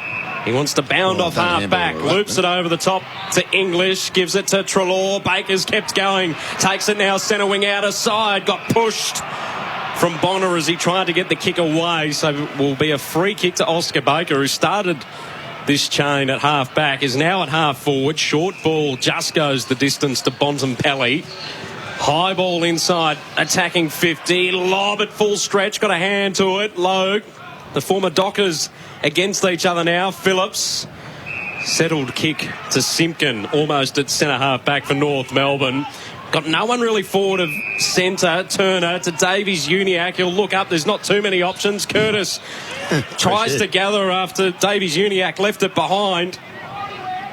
Now it'll be a ball up at centre half forward for North. A good outcome for them, given that they had to get back quite quick. Well, they pushed right up the ground, North. So when they turned it over the other way, they had no one to get it to. Ball up at centre half forwards. Sherry away to Phillips. Treloar flings himself on top of the footy. Spills out the side to Cunnington. Now Zeeble pokes it inside 50. And diving in for the mark was Larkey. Had to throw himself out to the side and takes a somersaulting grab about 30 metres out on a 45-degree angle. Yeah, a couple of defenders lost the ball, to be honest, and landed in his chest, or on his chest. Nick Larkey has a goal to his name already today. He's been around the play when it's entered forward 50. And now to get his second goal chalked up, and he has squeezed that in alongside the left post. Nick Larkey, and North Melbourne have their first goal of the second term. And that was all set up from about 55 metres out. Cunnington and Zeeble, two of the elder heads of this North Melbourne team. And Larkey, who will have to be the figurehead inside 50 again this season, will get some support around him. He's got Charlie Comben up in the forward 50 today, which is a good story. He's been out injured this season, or for the last couple of seasons, Comben, but Larkey has two for the afternoon. That'll be their biggest Achilles heel, I think, North Melbourne, is their lack of support for Larkey as a tall forward setup. You look at how many options the Dogs have got, and you look at North and you think it's Larkey or bust really in the air. They're not going to try Mackay down there again this year? No, I wouldn't think so. They'll need him in defence, and he's their best defender. He's playing on young Darcy at the moment. He's done a couple of nice things. The other thing we haven't spoken about today so far is the four umpires. I haven't really noticed any real difference. No, I haven't. In the way the game's being officiated. Smith feeds it out to Baker, spins around quickly inside 50. Logue getting back, takes the intercept mark for North Melbourne. Goes wide to Shield. On the outer side. It's hard seeing Liam Shield in the North colours, isn't it? Just doesn't look right. Shields goes to half back. I think because he's played so much footy at Hawthorn. Mind you, Gunston looked all right in the Lions colours the other night. Seemed to suit him. Suited him all right. High ball towards the wing. Larkey unable to complete the mark before it went over the boundary line and out of play. So we throw it in. City side of Icon Park, which looks very different compared to recent years with the new development. I think it looks fantastic. Absolutely done a great job with this ground, all apart from this commentary box. But everywhere else, I think it's superb. We play a lot of footy here. A lot of, the junior games and VFLs and the like. Here we go. North on the spread inside 50, but Jones placed himself beautifully. Once again, takes the intercept mark for the Western Bulldogs inside defence. He's been anticipating things impeccably, Liam Jones. He reads the ball well, doesn't he? Took him a while to get the connection with Wiedering at Carlton, but in the end they really in a really good combination. They haven't been able to replace him in the Blues, of course. Bailey Smith wrestles off a couple and then hooks a high kick towards English, standing on the edge of the centre square, and he'll get a 50-metre penalty in his favour, Team English. So this will set the Dogs up for just about an automatic inside 50 entry here. English the man on the mark is about 49 metres out, so English might even fancy himself here. Well, it's not one of those days where you're kicking into a howling breeze. I mean, it's pretty still. Can roost them from a long way, Team English. A bit close to the man on the mark. He is, and he's pulled the kick inside 50. Might have taken a slight deflection, hits the ground nonetheless. Bailey Scott was there for North Melbourne. The ball's locked up between him and Anthony Scott. And it'll be a stoppage inside 50 for the Dogs. Ball thrown up, Lobb grabs it out of the ruck, has a ping towards goal, and he's poked it through. Grabbed it straight out of the ruck, overhead, and slammed it down onto his boot and through the middle for the Dogs' 9th goal of the afternoon. 9-5-59 to 5-1-31. It's a 28-point margin here in the second term, 11 minutes gone. Nice finish. A bit of niggle down there in defence. Not sure which one of the defenders it was. It was Bailey Smith and might have been Luke McDonald, was it? Anyway, there was a bit said. A bit of push and shove. Hot day. And hot sitting over on that other side in that sun. They'll be having a couple of beers. Who knows? Watching their team play. A bit of cover up in the stand, the Legends stand up there. Hopefully they're getting some sort of a breeze, because there is absolutely none coming through this window. No, it's a little bit hot. Very uncomfortable. A little bit warm. There's 4 of us in this very pokey small room as Smith is Tackle, Treloar under pressure, gets the kick away. It's bouncing into space on the broadcast side, past McLean. McDonald arrives, spun his way through beautifully. Simpkin combines with Turner, juggles, attacking side of the broadcast wing. Long ball, Jones again. Got a hand involved to bring the ball to ground. Dogs defence under a bit of pressure. Here's Sheasel up against the boundary line. Just too shallow with the kick and a minor score. 5-3-33 plays 9-5-59, all thanks to Tyre Power, your trusted local. Luke McDonald did a little bit like Keith Gregg. The blind turn off half-back, did very well. It was good ball movement overall. It was much better. Montempelli's got forward here. Lob is out on the wing. He got tackled as he kicked, so it hung up in the air, and Bonner, stationed underneath it, takes an uncontested grab at left half-back. His kick inboard swung away from McDonald's. He readjusted his run. Takes the mark on defensive 50. And he'll angle the kick into the centre square. It almost came unstuck, but Zerha was there to take the mark. And now switches the play to Turner on the near side. Runs a few metres, delivers inside 50 to Curtis. Got both hands to it, drops the mark. Zerha inside 50, kick smothered. It'll fall to him again. There's a nest of North Melbourne players around it, but Zerha absolutely scuffed the kick. It went straight to Bailey Dale standing in the goal square. And Daniel will get it away out towards Bailey Smith now at right half-back, who's picked it up, time and space. His kick hugs the boundary line. Bonner shoves Norton away. Ball takes a bounce and will go out of play. Well, they were all of about 15 metres out, North Melbourne, and Cam Zerha, he somehow didn't get it over Bailey Dale's head. No score for North Melbourne on that passage, so it's 59-32, still the Dogs lead. It's thrown in centre wing on the outer side, lob. Down to ground level, Will Phillips wins the clearing kick though for North Melbourne. Bounces at the top of the 50 arc. Dale collects. His kick is cut off by Powell. It's a great mark with the footy in full flight. Goes inside 50, was searching for Larkey. Pushed it into the path of Turner, who kicks the goal for North. And hasn't his story been interesting in the off-season? Delisted, re-rookied, kicks the goal for North. Great crumbing, wasn't it? Better passage of play by North, but yeah, he's tried hard. Kane Turner, it's one thing he'll have a go. He gives a go, doesn't he? He's a well-loved club man, I believe. So he gets his opportunity. Always helps to be a decent bloke. If you're a touch and go on the list, and he's obviously that. But good on him. Trying to find the right spot for him. They were playing him as a small defender at times last year and pressure forward. I'm not quite sure what his role is at AFL level, but you know he'll give you everything he's got. That's one thing you do know. Yeah, he sort of made his name as a pressure forward, and then probably was moved into defence to try and keep his career alive. He's been playing forward of the footy, around midfield and half forward today. So North Melbourne with their sixth goal. It's 9-5-59 to 6-2-38. In the middle, Bontempelli off the lob tap. Swipes it down to Smith, who goes high and long inside 50. Darcy threw himself back with the flight of the footy. Here's Arthur Jones. Right foot kick around the body. And Arthur Jones has put it through from the right forward pockets. It's his first goal of the day. The only player in the squad today for the Western Bulldogs not have a senior game alongside his name. I reckon that will be eradicated this season, and that is a nice goal from about 20 metres out. Arthur Jones, and the Dogs respond quickly. It's their 10th goal, 10-5-65 to North Melbourne, 6-2-38. He's exciting. He's a nephew of Andrew Cracker. Yes, yeah, he's part of the Cracker family tree. It would have been nice from Andy to give me a heads up before he signed with an agent. But anyway, that's another story. I've already had that discussion with him. Tell me after the fact. You've had a few of those, haven't you, over the journey pickers, haven't you? Everyone's had them, don't worry.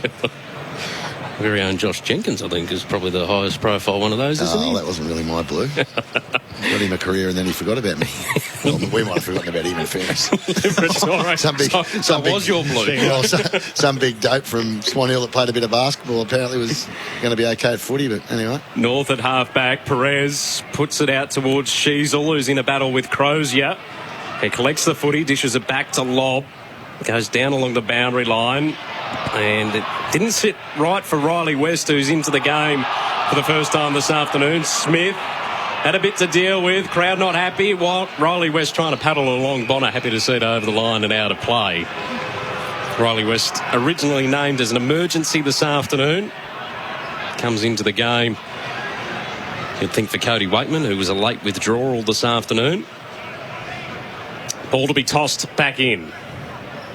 Almost on the centre wing. Lob got the ride, but down into the path of Davies Uniacke. Moves it forward for North Melbourne. Off hands. Great tackle from Powell to wrap things up. Attacking side of the broadcast wing for North Melbourne. They trail 6-2-38. Bulldogs 10-5-65. 18 gone second term, thanks to tyre power. Your trusted local, Smith. Off the pack, searching for English. Just past him, McDonald mopping up for the Roos. Perez to Bonner. They escape this time and find Curtis attacking side of the outer wing. Takes a tumbling mark on the edge of the square. Hands off inside to Simpkin. Delivers inside 50 to the hands of Comben. Spills out. Gets it back, Comben. Feeds the handball forward. Larkey fakes one. Got around. Handball in the goal square. Todd Goldstein is there. Joe the Goose. And that's his first goal from a metre out. There's a couple of players who were sprawled on the ground behind play. A couple of collisions. But it was the link-up work. Sheasel, Comben was there. Larkey with a feigned kick at goal. And then he found Goldstein all by his lonesome. North Melbourne up to 7-2-44. The Western Bulldogs 10-5-65. It's a 21-point lead for the Western Bulldogs. Lob and Keith were the two players down. Lob's coming from the ground, as is Keith, both accompanied by trainers. Not much point risking any players at this time of the year. Less than 2 weeks to your first game. Both running towards the bench, though, so that's the positive to report from the situation. Bit of a shuffle up now, I would imagine, from the taller man department. You take two of them off here. Oh, here comes Liam Jones. And Darcy. And there's going to be a blood rule as well. Darcy forward. Jones obviously going back. Who's got the blood on them? Aren't they already off the ground? Must be. Either that or the umpire was clearing his whistle. 19 gone. Second term. Goldstein trying to push it into the path of Phillips. West battling for it, as is Zeeble. Liberatore got himself out of the tackle and found McRae, who goes inside 50 for the Western Bulldogs. Norton at the back. Off hands. Simpkin mopping up under pressure.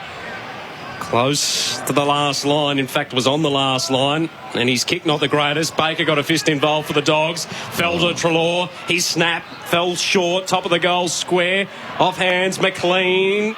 Dart zigzagging. He couldn't get any purchase on the kick. Smith now under pressure.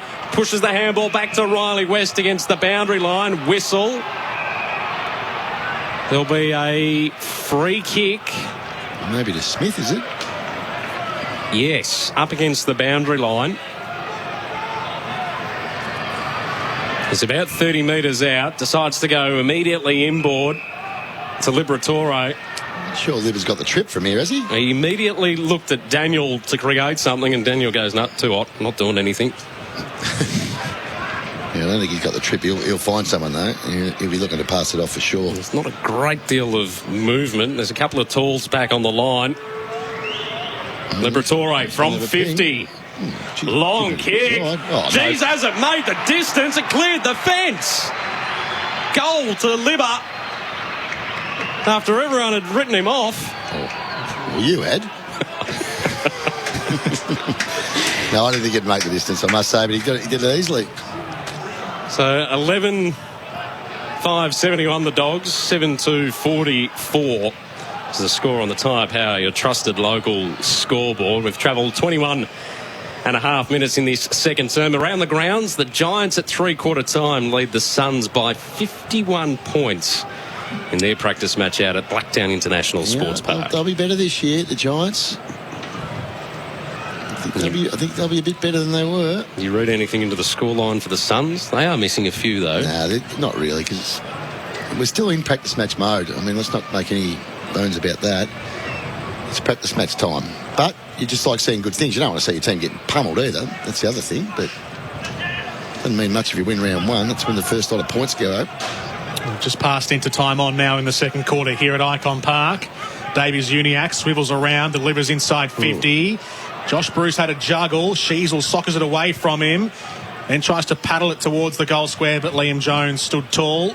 Stooped down, picked it up, cast it out a defensive 50 and over the boundary line with a tumble out for a boundary throw-in at left half forward for North Melbourne. Bailey Smith and Jack McRae lead the way with 14 touches for the Western Bulldogs. Ben Cunnington has the same figure for North Melbourne. Well, that'll be 13, Baker 13. Sorry, Zip. That'll be the big test for Bruce. If he's going to get a position in this team, he can't be dropping uncontested marks in defence. He's just not going to be able to play there if you can't take those marks. Liberatore at right half back on the outer wing. His kick goes down to the wing. Mackay flew over the top of Darcy. Falls out the back to Bonner, who thumps it a long way back inside 50. Through the fingers of Comben. Larkey runs into a two-man tackle. He's continued to get contact even though he doesn't have the footy. Umpire played benefit of the doubt because the ball had spelt out the back. And now a free kick has been found here for the Western Bulldogs. Comben against Crozier. That hasn't gone far enough, old mate. You're in trouble. Yeah, Bruce. He was put under the pump by Crozier. Got it back to Crozier. And now Jones. And there's an off-the-ball free kick. And it will be the Western Bulldogs. It will come back into the middle of defensive 50 to Hayden Crozier. I like Crozier as a player. I'm not sure how he found himself out of that team last year. I mean, obviously his form wasn't up to scratch, but I think at his best, I think he's in their best team. That's a great kid from him. He's got good skills. Smith on the near wing. Spreads the play further wide to Dale. Pumps the handball forward to Baker. Pokes a right-footed kick to the edge of the 50. English takes the mark. He's chopped out of his grasp by Zeeble. Look at the multiple leads, though. Jamara's going again. I'm liking what he's doing. Not getting the possessions, but presenting. Oh, it's a terrible handball. Called to play on. Had to handball under pressure. Liberatore, his kick under pressure as well, goes towards McLean. Simpkin tracks the loose footy down in the back pocket. Sheasel in defence now for North Melbourne. Outside of the boot kick to Zerha. Back to Sheasel, and North Melbourne are clear. Towards the wing, Larkey and Jones both missed the footy. Larkey better to respond, but then got tackled by Jones. Kept his feet, found Phillips by hand. Goes inside attacking 50 for North Melbourne. Front spot Dale. McRae. Good pressure. But it's all North Melbourne. Phillips has an open goal square, but it was offline. And a minor score. He did well there, young Will Phillips. He did. He did very well. Followed up his own work. Put pressure on, got another possession for his trouble. 7-3-45, North move to 11-5-71. The Western Bulldogs in control by 26 points, thanks to Tyre Power. It was Phillips who had glandular fever last year, wasn't it? Yeah, missed most of the season. Pretty much missed all the year. Yeah. And North Melbourne free here. Is it Goda? Yes, it will be. Josh Goda. Done a couple of nice things today, hasn't he? 19-year-old has played just the one game. Midfielder / halfback. He's on the outer wing at the moment here, Josh Goda, with pretty much everyone forward of the footy inside the 50. Goes long. Comben threw himself in there. Out the back, it's Dale, who had a juggle, threw it up to himself and recovered. Rebounds a long way out towards Darcy. Drops it. Ugle-Hagan. And that's going to be a high free kick going the way of Ugle-Hagan. Razor Ray is onto it quickly. Sounds like there's a few more North supporters here than the Dogs, to be honest. Getting sort of right into it over there on the outer wing. Bad kick from Ugle-Hagan. Kicked at 15 metres straight to Simpkin. And he'll get it back though, Jamari Ugle-Hagan. North Melbourne weren't clear or clean at all, and it's now Norton on the outer side. Takes a strong contested grab. Looks up quickly. The kick wasn't really potent, but it sat beautifully for Treloar, who takes the mark at half forward. Outer side for the Western Bulldogs. They lead by 26 points. Closing in on half-time here at Icon Park. Getting all the numbers back though, North. Treloar loads it up, hoping for Ugle-Hagan. Got a hand to it. Smith at the fall of the footy. One step snap. Through for a behind. Margin back to 27 points on the Tyre Power. Kicking goals with quality Vulcan tyres scoreboard. almost 27 minutes gone in this second term as Zeeble to take the kick in. The Western Bulldogs scored 2 or 3 goals right off the top of this second quarter. Since then, it's been goal for goal, but those few goals to start the term is what has maintained the difference. The Dogs have kept North Melbourne at arm's length. As North kick out of defence and Jones punches it out of play for a boundary throw-in. The positive for North Melbourne, though, is that they didn't get their heads down. So when that run of 3 goals came, they didn't go, the head drop, arms drop. Yeah, agree. Fold. Yeah, agreed. Well, they'll be a different team under Clarkson. There's no doubt about that. Boundary throw-in, broadcast side. Zerha chasing it down. The ball was moving slower than what Zerha was. He was running over it. Smith's kick inside 50 was high and askew, and so he goes back in to make amends, Smith, and he's wrapped up on the edge of 50, and it'll be a ball up. The Dogs looking for a couple of late ones here as we complete 28 minutes of this second term. English works it down. Zerha throwing himself forward, feeds the handball up towards the wing. Smith trying to slap it into the boot of Turner, hoping it would go out of play on the full. Goes out of play for a boundary throw-in. Left half forward, about 60 metres around from the Dogs' goal mouth. On the broadcast side, English doing the ruck work against Sherry. Sherry palms it down. Smith is first to the footy again. Fingertips it away to Richards, who was hit hard by Turner. And it will be a free kick here to Kane Turner. North Melbourne did pretty well there to dig their heels in. Prevented the Dogs from notching up another inside 50. Turner runs off his mark and kicks long down towards half forward. There are more Dogs underneath it. And Bontempelli sits under the footy. 2 juggles and holds the mark at left half back. Crozier has moved out into space on the wing. Kicks down the line. Ugle-Hagan wants to fly and he's taken a great mark. Jamara Ugle-Hagan palmed it up to himself, hit the ground, and as he was on his back, it fell onto his chest. Handball's over to Baker, who pokes it inside 50, saw the free man, and it's Scott who's taken the mark. About 40 metres out, just left of true centre-half forward. Yeah, good vision on a little Baker there to see Anthony Scott, who was unmarked. He's got that little bit of a class edge at the moment when they get the ball in hand, the Dogs. Lobb's just come back onto the ground too. So all okay with him after that collision with Keith earlier in the term. Scott on his run-up. Hits it from 50 metres. Left-footed strike. Looks pretty good through the air. That is a picture-perfect kick from Anthony Scott. Lovely delivery. And that is his second goal of the afternoon. 1 in each term for Anthony Scott. And the Western Bulldogs go to 12-6-78 to North Melbourne 7-3-45 as we've played half an hour now in the second term. Beautiful finish, wasn't it? It was. Nice passage of play. Yeah, the Dogs. It was, yeah. The glimpse we got of Ugle-Hagan with that great mark. Lovely mark. He's going to have a good year. It just started to blossom in the last few rounds of the home and away season last year. That 5-goal performance against the D's late in the season. Well, it would have given him so much confidence. He's finally getting a body too. He's getting a bit of size about him now. So margins at 33 points around the grounds. It's 57 in favour of GWS now against the Suns. We're into the final term of that encounter. Liberatore working overtime, finds McRae by hand, clearing kick inside, attacking 50. Darcy was just nudged. Advantage will be paid. Norton gives it across, and Scott's got 2 in a row. 3 goals for the afternoon. And the Bulldogs are now out to a 39-point lead prior to the main change here at Icon Park. Yeah, they'll be disappointed. They've had 2 goals where the defenders have let it get behind them, and the Dogs have just had runners, and Norton's been the recipient of both of them. One he got himself, and the other one he handballed off just then to Scott.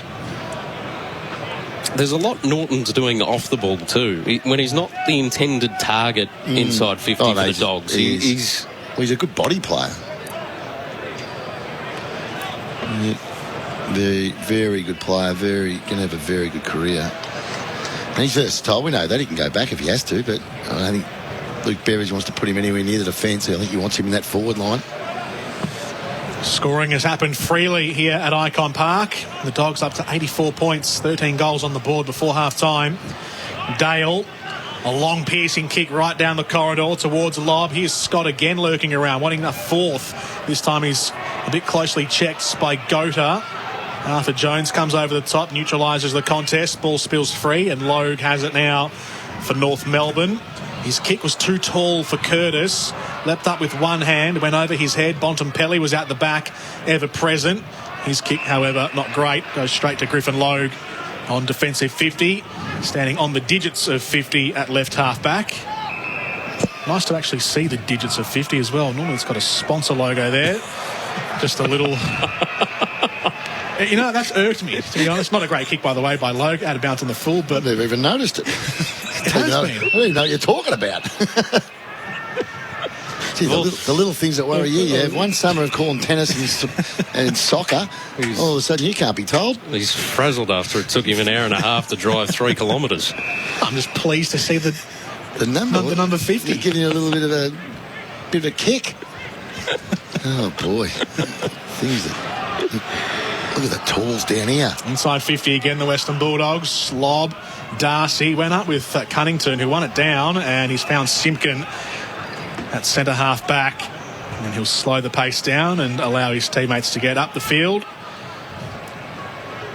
Try and spread the play up vertically and get everyone out of that defensive 50, and North Melbourne will hold it here across half back. Short ball to Zeeble, still at half back on the outer side. Do you like the circle that's got no sponsor as well, I Jordan? do, actually. It's very clean. No fuss. It won't be long until they stick a big dirty big sponsor sign up there. Don't worry about that. Curtis on the centre wing takes the mark for North Melbourne. A methodical approach, this passage of play. And they've done it nicely. Larkey on the lead, takes the mark, full stretch at half forward. Just outside 50 on the outer side. Is it 20 minutes plus time on? It is, yes. Long ball, Turner, the fly, got the knee into the back. Sheasel, his kick smothered. Scott tried to get a boot to it as well. Trapped in by Daniel. Curtis off the carpet to the left-hand side. Minor score. They'll know they've played today. I mean, the first quarter went for about 33 minutes. We're 34 and a half minutes into the second. On a hot day, seems a fraction much. But getting ready for round one. 11 goals so far in the second. There's been some goals. Yeah. One of the Dogs kicked 7, 8 Dogs have kicked for the quarter. North have kicked 3. 45 seconds, I just heard him say. So there you go. It's going to be a 35, nearly a 36 minutes quarter.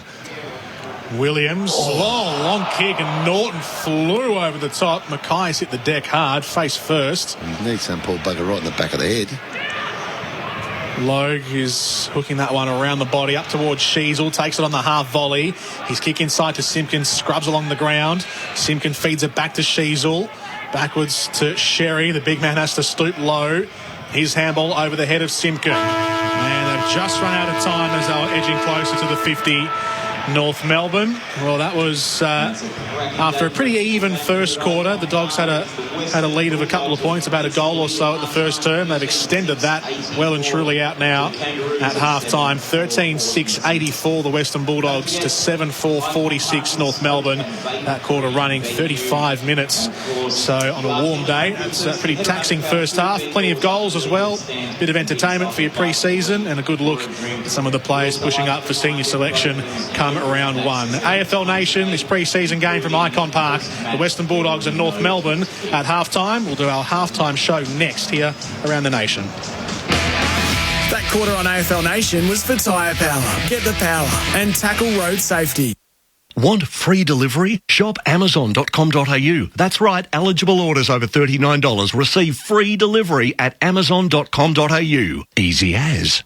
The SEN app is now compatible with Apple Watch.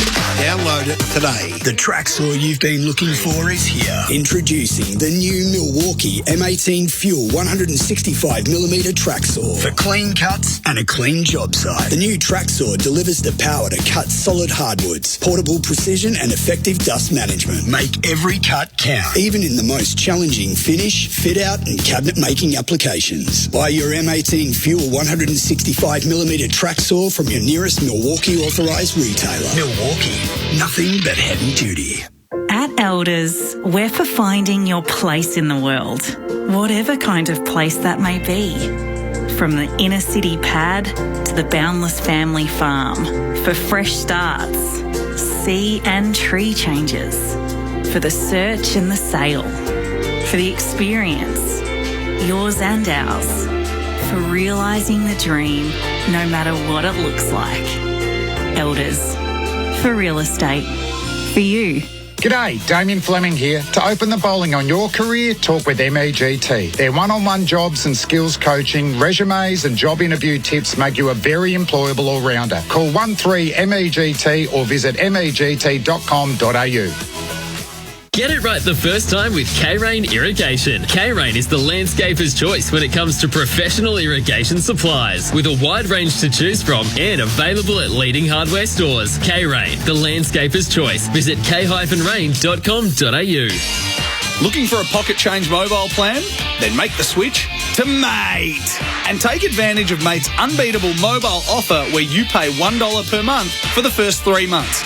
That's right, $1 per month for 3 months. Each plan includes unlimited talk and text to standard Aussie numbers plus 500 gigabyte data bank. And best of all, you can keep your own number. To sign up, visit letsbemates.com.au or search Mate online. Get the power of safer tyres before you go on holidays. A road safety message from Tyre Power. Having out-of-balance tyres causes uneven tread wear and an uncomfortable ride. You'll also cop excess wear on your suspension and other parts of your vehicle. If you experience severe vibration while driving, especially highway speeds, get your tyres dynamically balanced at your local Tyre Power store straight away. Get the power of expert advice.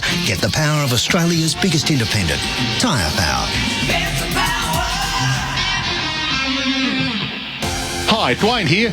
In footy, when you win a premiership, it's thanks to more than the on-field performance. There's a whole support team you don't see. And it's the same at Werribee Kia.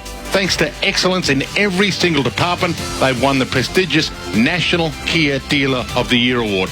So why go anywhere else? Find award-winning service and your local Kia experts at Werribee Kia, Old Geelong Road, Hoppers Crossing, or werribeekia.com.au. LMCT 114. Get back to work this year with a new Spitwater, Aussie made for 40 years. The tough and ready Spitwater pressure cleaner is hard at work every single day across Australia. In mines, on farms, in workshops, working as hard as you since 1982. And if you qualify, the ATO Instant Tax Write-Off for Business will give you the best New Year present. Instant Tax Write-Off, instant clean, instant job well done. Call 1-800-SPITWATER now or visit spitwater.com.au today.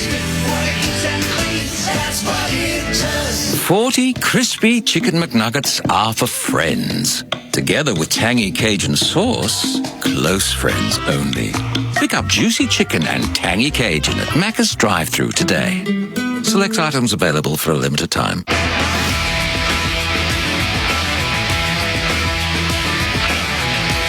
AFL Nation's pre-season coverage for the McValue bundle at Macca's and for Elders for Australian agriculture. Inside 50, Norton waiting at the back, didn't complete the mark, but will run into the open goal. A stoppage inside 50 for the Dogs. Ball thrown up, Lob grabs it out of the ruck, has a ping towards goal, and he's poked it through. Goes inside 50, was searching for Larkey, pushed it into the path of Turner, who kicks the goal for North. Liberatore working overtime, finds McRae by hand, clearing kick inside, attacking 50. Darcy was just nudged. Advantage will be paid. Norton gives it across, and Scott's got two in a row.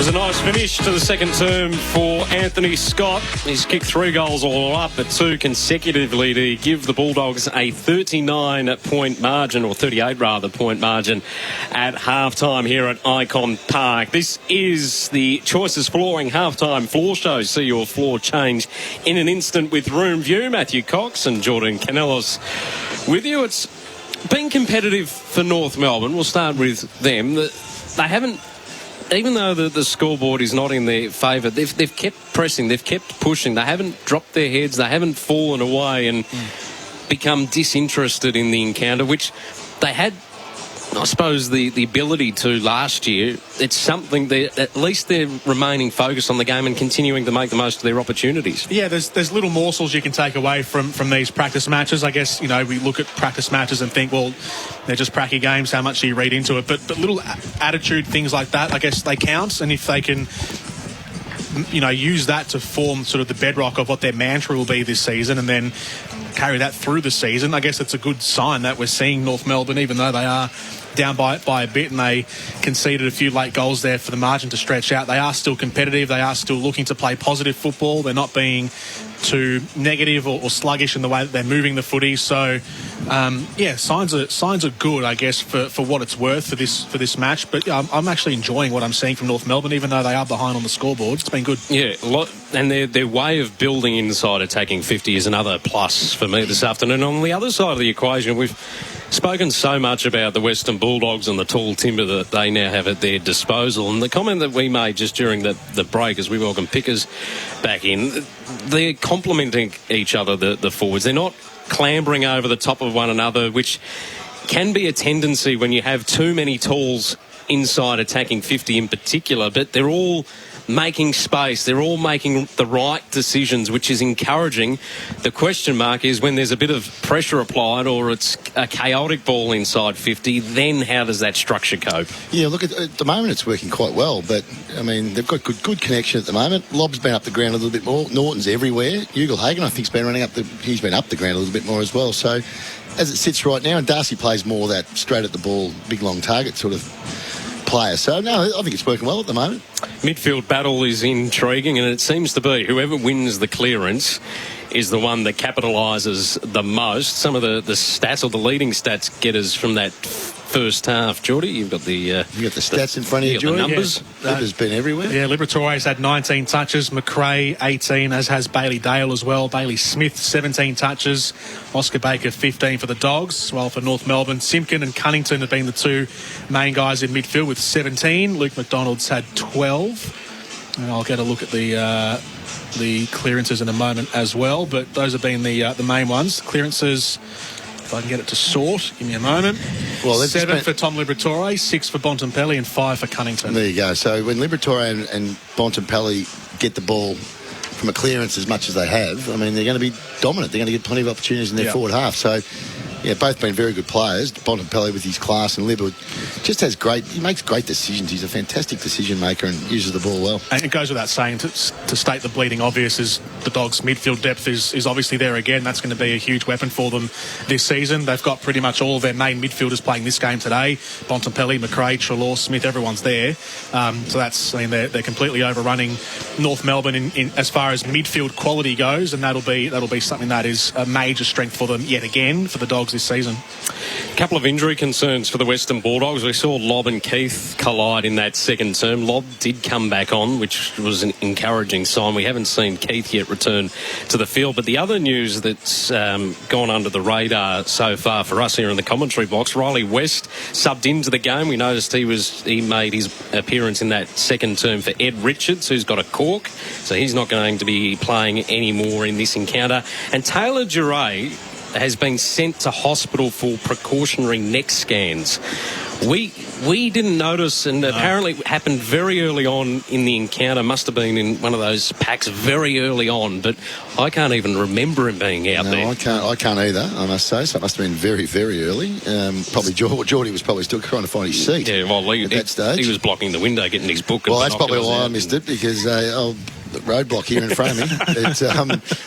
But, let's hope that's, you don't want scans in your neck, so let's hope everything's okay with Taylor, because he's a good little player, Taylor Duray, and he's part of their leadership group, I think. So Hopefully it's just nothing too major.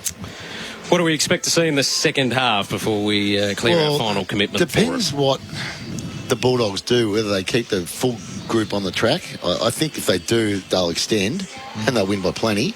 Just on what we're seeing, I mean, they just look too sharp for North, but North have just got to hang in there and find a way to muster up enough of a score to be competitive, because at the moment there's a gulf, there's a class gap between these two teams, and it's pretty obvious at the moment. And it's going to get bigger with the more fatigue that comes into the you think so? I mean, we've played 70 minutes of footy already. You know, in hot conditions. So 35-minute second quarter and a 33 or 4 in the first. So it's a lot of footy. We could end up playing the rate it's going. Look, 140 minutes. We might be doing overtime. Oh, no, wait, Jordan can do that. We can leave. We'll be gone. But Geordie doesn't mind doing it. Anyway, look, it's one of those ones where... Righto. Well, you don't mind. Yeah, so it's one of those ones where North have just got to make sure they regroup a bit here, come out fresh as they can on tired legs, and then get themselves going for the second half. That was the Choices Flooring halftime floor show, and we'll be back with AFL Nation on the other side of this. For Macca's, pick up the McValue bundle, just $26.95 at Macca's, and for Elders, for Australian agriculture.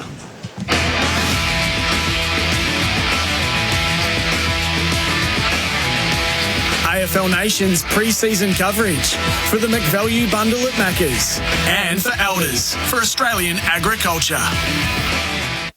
There's no show like the Air Show, and the Australian International Air Show is returning to Avalon Airport for 3 big days this weekend. And it's bigger and better than ever. Starting with the Friday Night Alight Spectacular. Enjoy non-stop entertainment on the ground and in the air, with hundreds of military and civilian planes flying all weekend. And in an air show first, kids 15 years and under go free. The Australian International Air Show, this Friday, Saturday and Sunday. Tickets at Ticketmaster. The siren has sounded. The wait is over. Finally, there's a premium t-shirt without the excessive price tag. You don't need an athlete's body to look great in these t-shirts. Perla t-shirts are brought up top to accentuate your shoulders and chest, with extra length and space in the torso so you don't put on the show when reaching up high. Soft and comfortable, you'll never want to take it off, because a Perla goes with just about everything. Be confident in your own t-shirt. Head to getperla.com. To protect your championship team on the roads, aka your family, get the best defensive players on your side. Go and see Tyre Power, proud sponsors of South East Melbourne Phoenix and Melbourne United. Tyre Power believe in local sport, believe in looking after our community, and believe in looking after Victorians. Tyre Power are an all-star team and deliver the free 5-minute safety check to keep you driving safely. Fair pricing, family value. That's Tyre Power. Find your Aussie-owned local at tyrepower.com.au. Tired of overpaying for your mobile plan? Make the switch to Mate and experience unbeatable value. For a limited time, enjoy $1 per month for the first 3 months of your mobile plan. That's pocket change, mate. Each plan includes unlimited talk and text to standard Aussie numbers, plus a 500 gigabyte data bank. You can even keep your own mobile number.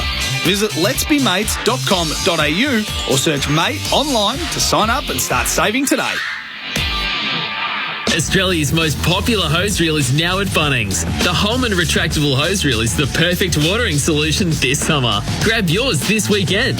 The Holman retractable hose reel, Australia's most popular retractable hose reel. Available at Bunnings. Hello, this is Bharat Sundaresan. If you're looking to build a new home but need to move in now, consider one of Henley's newly built completed homes. These homes have never been lived in, and Henley has new listings every week. With something to suit every budget in the best locations across Melbourne, enjoy fixed upfront pricing with premium inclusions. Plus, front landscaping, driveway and fencing all included. Keep your cash flow with only 5% deposit and the balance at settlement. Henley Completed Homes. Visit henley.com.au today. At Elders, we're for finding your place in the world, whatever kind of place that may be.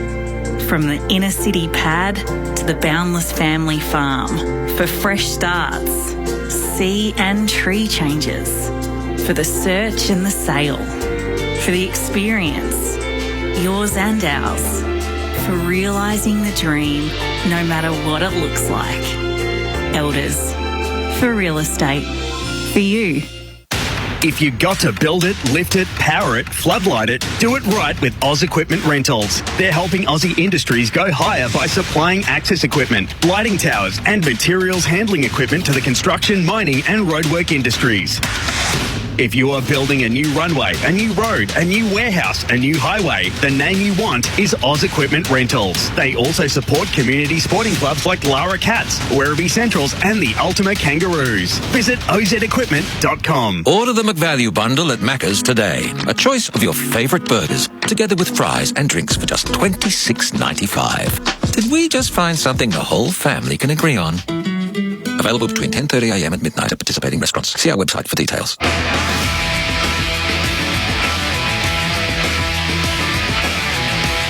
AFL Nation's pre-season coverage for the McValue bundle at Macca's and for Elders for Australian agriculture. Back to AFL Nation for Macca's. Pick up the McValue bundle, just $26.95 at Macca's, and for Elders for Australian agriculture. Matthew Cox, Jordan Canellis and Liam Pickering with you this afternoon here on AFL Nation for the practice match between the Western Bulldogs and North Melbourne. The Bulldogs leading 13-6-84 to North Melbourne at 7-4-46. Quickly around the grounds, GWS lead by 46 points over the Gold Coast Suns. Late stages of the final term in that encounter, 18-8, 116 to 11-4, 70, and one final game to come this afternoon between the D's and the Tigers. That takes place out at Casey Fields at 4:10 this afternoon as Western Bulldogs have made their way back out onto the ground. North Melbourne yet to emerge from the new facilities on the city side of Icon Park. So a nice little boutique ground. Yeah. Looks very nice, very modern on that side of the park. What's happening in the fourth at Randwick there, Pickers? Don't ask about that. The fifth is back the winner, which is a winner. That's the first time for the day that I've been able to salute. But anyway. After he missed one earlier, I don't think I was supposed to broadcast. No, you probably weren't, really. We're calling a footy match. But you guys ever watch an AFL game here? No. Oh, actually, yes. It was early 2000s and it was Carlton-Brisbane. I reckon it was 2001. It was around the time Brisbane were just starting to get going. Yeah, they used to pack this joint out. Don't worry about that. I think they could get about, 30,000 maybe, 28,000 back in the day. It was a very pro-Carlton crowd, as you'd imagine. But, it was a great ground to play on. I think this is the only the second time I've been here. Not for AFL. First time was interleague. Local interleague match I was here for. Play or broadcast? Broadcast. Yep. Yeah. Yeah, well, that was a while ago. It's a fantastic setup. I think we'll see a lot more. I like it. AFLW, VFL, all the under-18 games should be played here in my view. I think it's a terrific ground to watch footy. Well, they've held and the surface is terrific. Yeah, I was going to say, great deck. Well, it got resurfaced 2 or 3 years ago, just before COVID, I think. I think you're right, yeah. And they've been playing, I think the VFL Grand Final may have been here the last couple of years. It certainly has. From Marvel. Yeah, it certainly was here last year. It was pouring rain. I remember that. Southport and Casey, yes. Who Oscar Baker played for. He did. In the Premiership, who's now representing the Western Bulldogs and being okay today too. Done a couple of nice things. So teams are on the ground here. Where the Bulldogs are going to their positions. North are about to come in and then do the same thing. They got out a little bit later, North. Staying in the shade, probably not a bad move. Did be warm over that other side of the ground, the city side of the ground, Jingo. Off that concrete. Ooh. It's nice enough little crowd here, isn't there? Yeah, I've noticed a few more spectators have made their way around to where we are because we've got the cover over the top. There's more fans sitting in the bays beneath us now. We've got a bit more shade here, no doubt. Not much of a breeze, though. No, not much of a breeze at all, really. It's,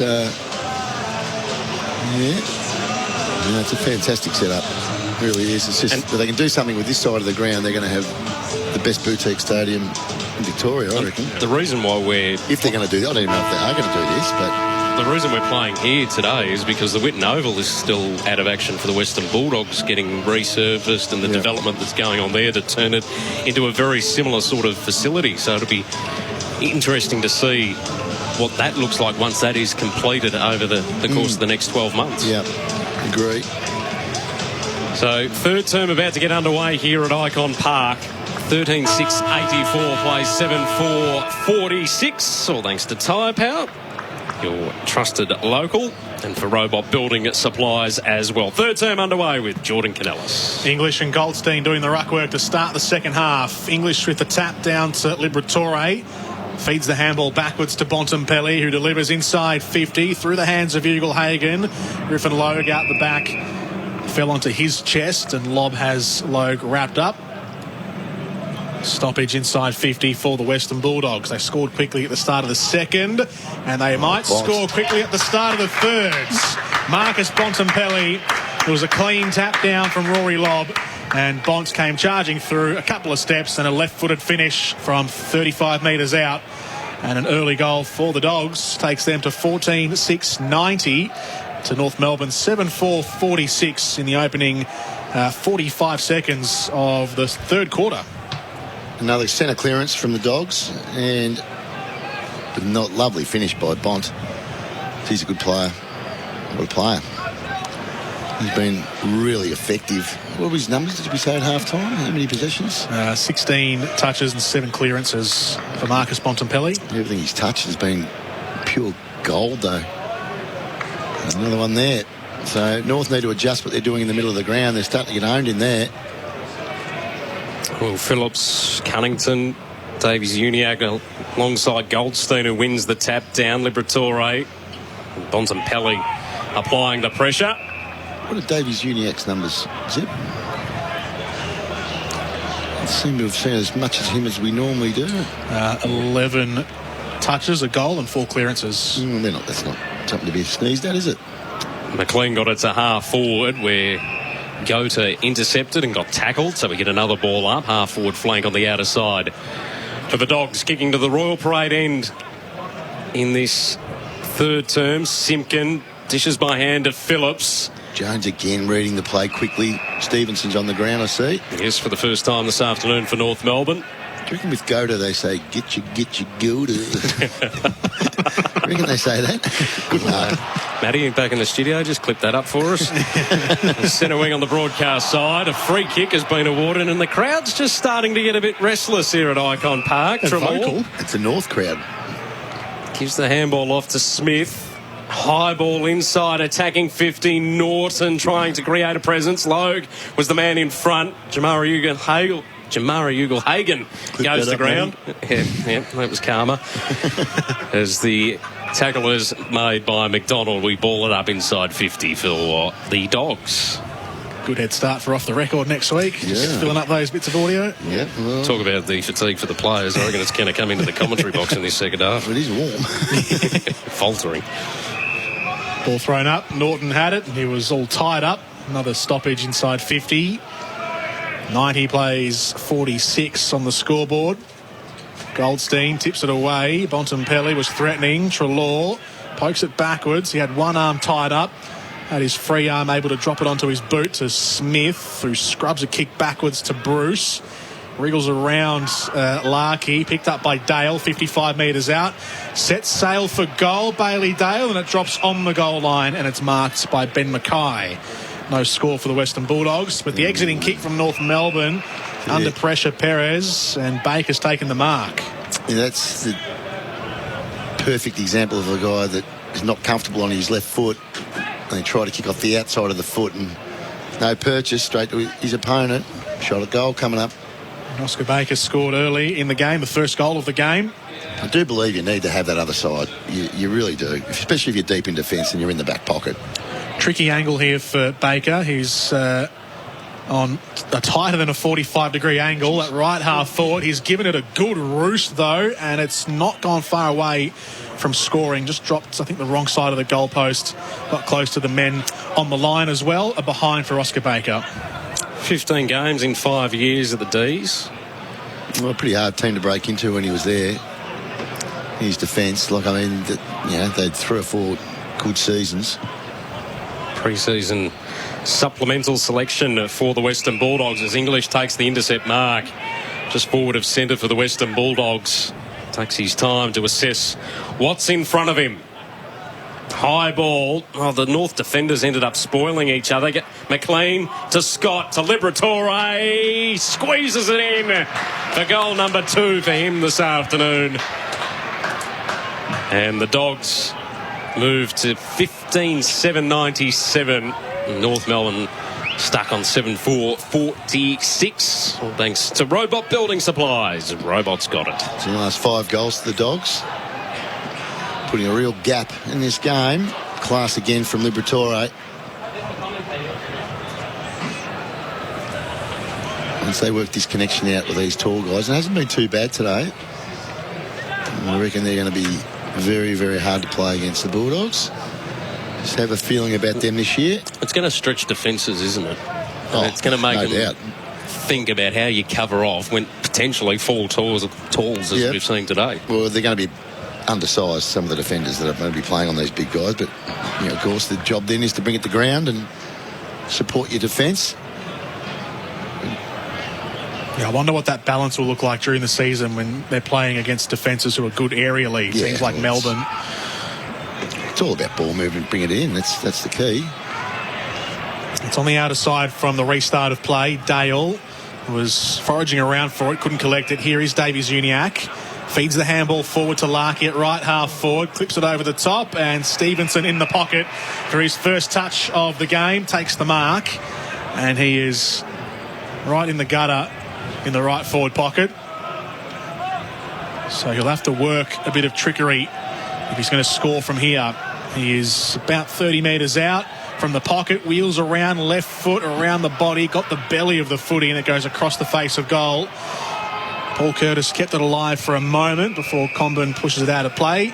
And then Comben and Baker have a little shove. And Comben wanted a bit more and he bit off more than he should have. He shoved Baker with his forearms in the small of Baker's back. And it's a free kick now to the Western Bulldogs from what would have been a throw-in.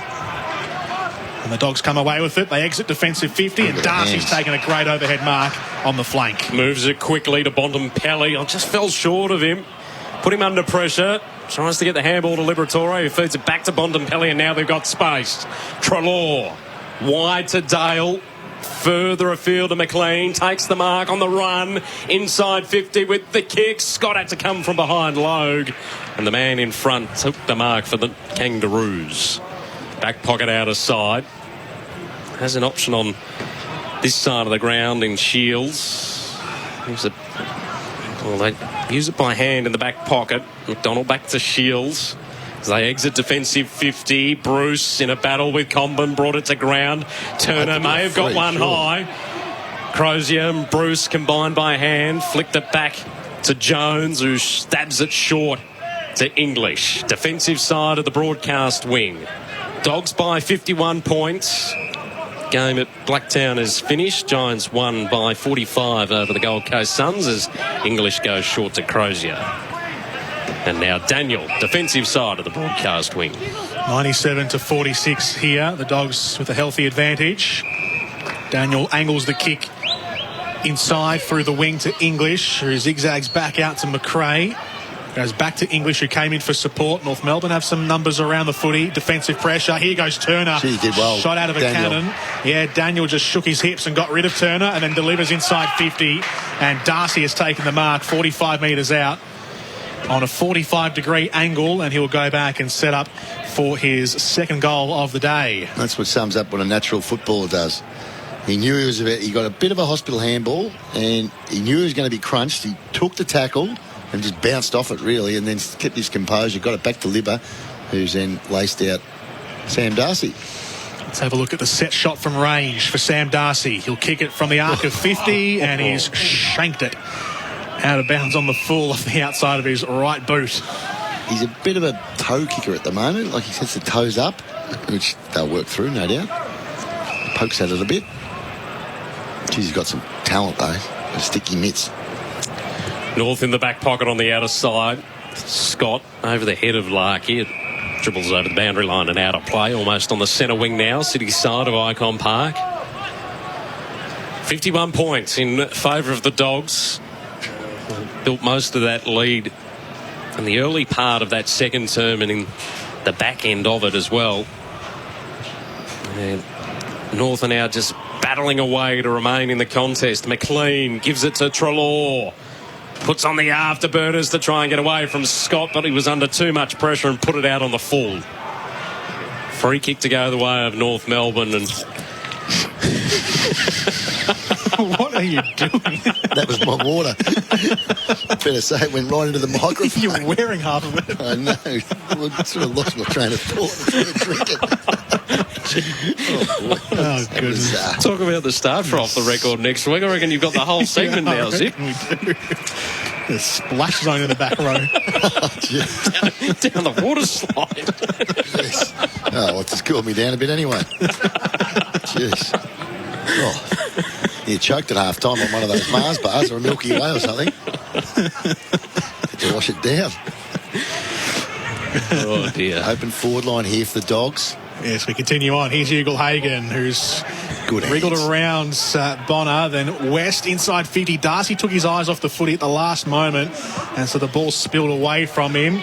Shields, and I think it was Goda whose clearance out of the back half has been given against him for deliberate. Well, it was just a poor kick. It wasn't deliberate, but anyway. No.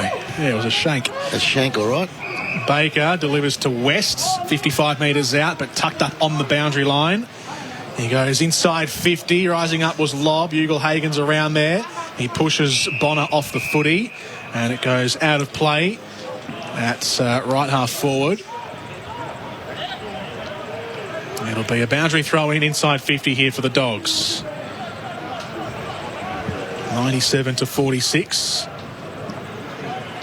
In the ruck will be Rory Lobb against Todd Goldstein. Goldstein wins the tap. Shields clears it away. Cut off by Williams, who feeds it off to McRae. Delivers nicely inside 50. Darcy out of the goal square, couldn't hold it. McLean with the crumb. Wheels around one. Gets rid of his defenders. Hooks it high, and it's across the face to the left. A behind for Toby McLean. Takes the Dogs out to 13-8-98 to North Melbourne. 7-4-46 in the third term. We've played 12 minutes. As Goda brings it back into play for North. English sets himself again. It's the second time he's taken the intercept from a kick in this third term, and now has everything in front of him. Lobs it up into the air in the direction of Lobb. Mackay got in the way, a whistle, and it'll be a free kick to Mackay in the back pocket on the broadcast side for North, who trail by 52 points. Short pass to McDonald in the heart of defensive 50. Gave the handball to Perez. Goes towards the outer side. Larkey and Jones combine out the back. Keith, good to see him back on the ground after departing it in that second term. Daniel short to English. Defensive side of the centre circles. Has Bruce running on the diagonal. And he goes now to half forward. Jamara Ugle-Hagan, 2 bounces, he gathers. Short, low, darting pass was good to Williams. Takes the mark, just outside, attacking 50. Lobs it into the air. Good mark from Logue. Positioned himself well in the contest, took the mark, puts it into the pocket on the outer side. And the mark is taken by Scott. Plays on. Scott delivers out to the far wing. Larkey charging up a long way, presenting for the footy. Through his hands, Daniel onto Crozier. Squares the kick to Smith on the far edge of the centre square to where we're viewing it from, on that outer wing. And now Smith thumps it inside 50. Ugle-Hagan was caught out the back. He had bodies bumping him around from North Melbourne's defensive unit. Ball hits the ground in front of him. And a stoppage in the very centre of the Dogs' forward 50. Thrown up, Goldstein looking for the tip down. McRae comes in. Stolen away by Powell, looking for options. Faked the handball out to his left. To kick to. Took an untidy bounce. Stevenson is a short option. He now throws it onto the boot, goes inside 50. Look at Jones the numbers, though. And Larkey compete through the air, but yeah, the Dogs' numbers in defence all folding back. Bruce mops up and finds a lateral pass to Keith at left half back, who's taken the mark, and the Dogs can slow the tempo down and take full control of the momentum of the game again. It's hard to play this sort of footy in these sort of conditions, and when it's a hot day, you've got to push all the way up the ground, and then when you finally get it turned over, you look back the other way and there's no one to kick to. They're all up near you. Crozier's kick made it hard for Bontempelli, who found West by hand, and now McRae goes inside, attacking 50. Jamara Ugelhagen worked that well to take the mark, got rid of his opponent beautifully on a 45-degree angle, about 15 metres out from home. Yeah, it's a beautiful kick by McRae. You saw that he was out the back. Very clever indeed. One goal in the second term for Jamara, and he pushes this through. So the Dogs extend their lead to 58, 16-8, 104. Plays 7-4-46, all thanks to Robot Building Supplies. It's AFL Nation this afternoon from Icon Park for the McValue bundle at Macca's and Elders for Australian Agriculture. He's got that class edge at the moment, and the North fans will be thinking, gee, we've come out on a hot day, and we're seeing a pretty good team here. It'll be a finals team for sure for mine, Bulldogs and North. It's just good for them to feel or find where they really fit against the good teams. That's why it's not a bad hit out for North. I know that they're getting well beaten now, but this is what they're going to have to come up against. You know, as the season comes along, you're going to be getting the teams like Bulldogs and Geelong and Melbourne and Collingwood and the like. So Ugelhagen becomes the 4th multiple goal scorer for the Western Bulldogs today, 5th overall. Cunnington's centre clearance inside 50 towards Comboon, who had a couple of goes at it. He had one arm tied up, couldn't reel it in with his right hand. Williams takes it away for the Dogs, casts it long out to the broadcast side. Mackay is there to intercept for North Melbourne, keeps it in the front half of the ground. Call to go now. He angles the kick to centre half forward. Just sat up on Cunnington's head, but he did well to win it back. Got it away from Liberatore. Underground handball to Simpkin. Left foot kick, lasers inside 50. Through the hands of Larkey. Contact from behind. Larkey's free kick. And it'll be well within scoring range. He's about 35 metres out. He is the one player for North Melbourne who has multiple goals. He's got 2. So a chance for his 3rd and 1 in each quarter. Nick Larkey just to the left of centre half forward will be the start of his run up. Larkey comes in, a couple of skip steps. Right foot kick is nursed down the middle, and Larkey has his 3rd. And North Melbourne have their first goal of the 3rd quarter. The Western Bulldogs 16-8, 104 to North Melbourne 8-4, 52. So the Western Bulldogs neatly doubling North Melbourne's score on the scoreboard in this 3rd term, of which we've played 17 and a half minutes at Icon Park.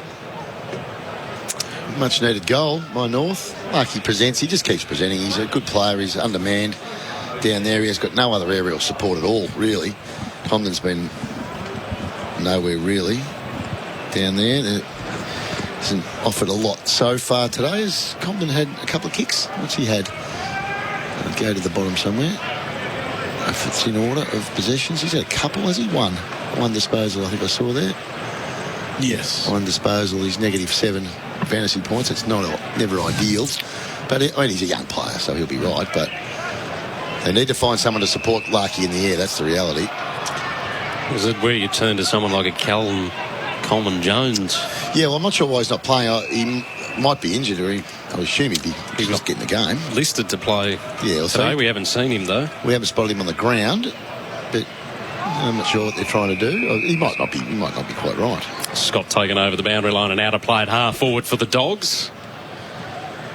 We throw it in. Almost 19 minutes played in this 3rd term. Margin sits at 52 points in favour of the Western Bulldogs. Cunnington was able to scrub the kick away, but Scott intercepted and puts it almost down the throat of Williams. Got belted away from him, and now some run and carry from Phillips. Centre wing on the outer side. The kick, though, straight down the throat of Liam Jones. See the way he puts himself in front? He plays positive defence. And it's brave to do that because he gets out the back, you look like a bit of a mug, but he backs himself and he's got great timing in defence. And if it's good mark, any early indication as Goda does take the mark.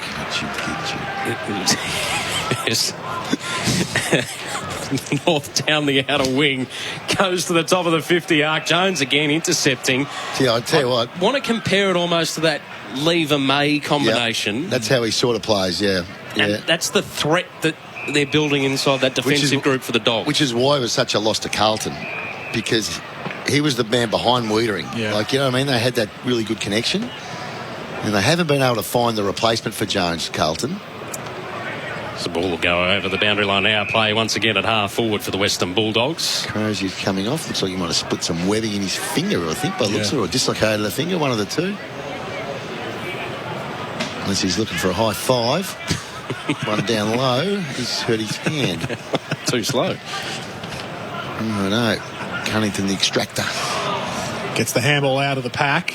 Well done. Simpkin, that was smart, tipped it on, but the Dogs quickly swarm, and they've taken Turner into the ground, and that was the tackling work of Marcus Bontempelli. They've been impressive in that area today, the Dogs. They've tackled really well and let anything get through them.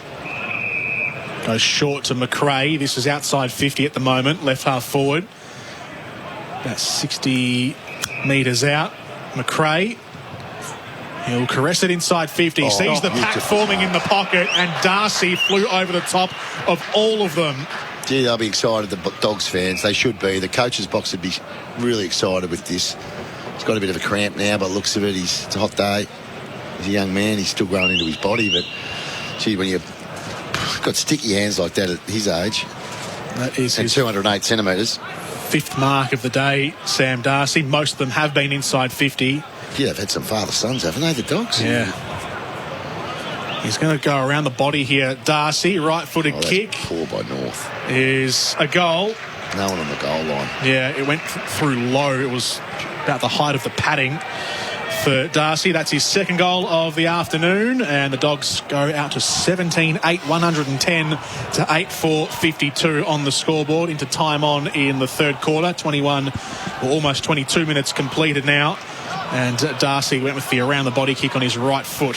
So they've got 7 goals out of their talls today. So a couple to Ugle-Hagan and Darcy, and also 3 to the astronaut, Norton. So I'll be happy with that. He's a perfect day to take marks. But, I mean, that was a terrific grab. 3 to Anthony Scott as well, equal high goal scorer with Aaron Norton. Hang on, I haven't put Scotty's third down. 3 or 2? I got 3. Kicked 2 at the end of the second. Yep. Yeah, where was the other one? First quarter. Oh, of course it was. I've stuffed that up. Just got to get my scorecard right. It's pre-season for everyone. Ball in the middle. Trelaw goes to the top of the 50, and now Ugle-Hagan doing some nice aerial work. Got clobbered as he kicked it inside 50. Zeeble mopping up for North. He's able to push it to... Thank you.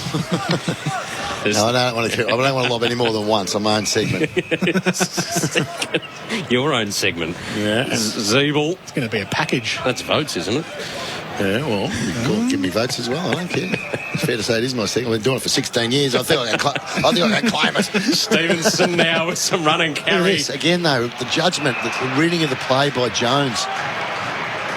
And because he's got such power and speed, he can sit off if he wants to. Are you surprised his judgment is as sharp as what it is given the year out of AFL? Yes, I am. Yeah. I would have thought he'd be up there sipping on some pina coladas up at Palm Beach, but he obviously was keeping himself in good nick. And he's a great pickup from the Dogs. He really is exactly what they needed. Yep. They've been screaming out for someone like him.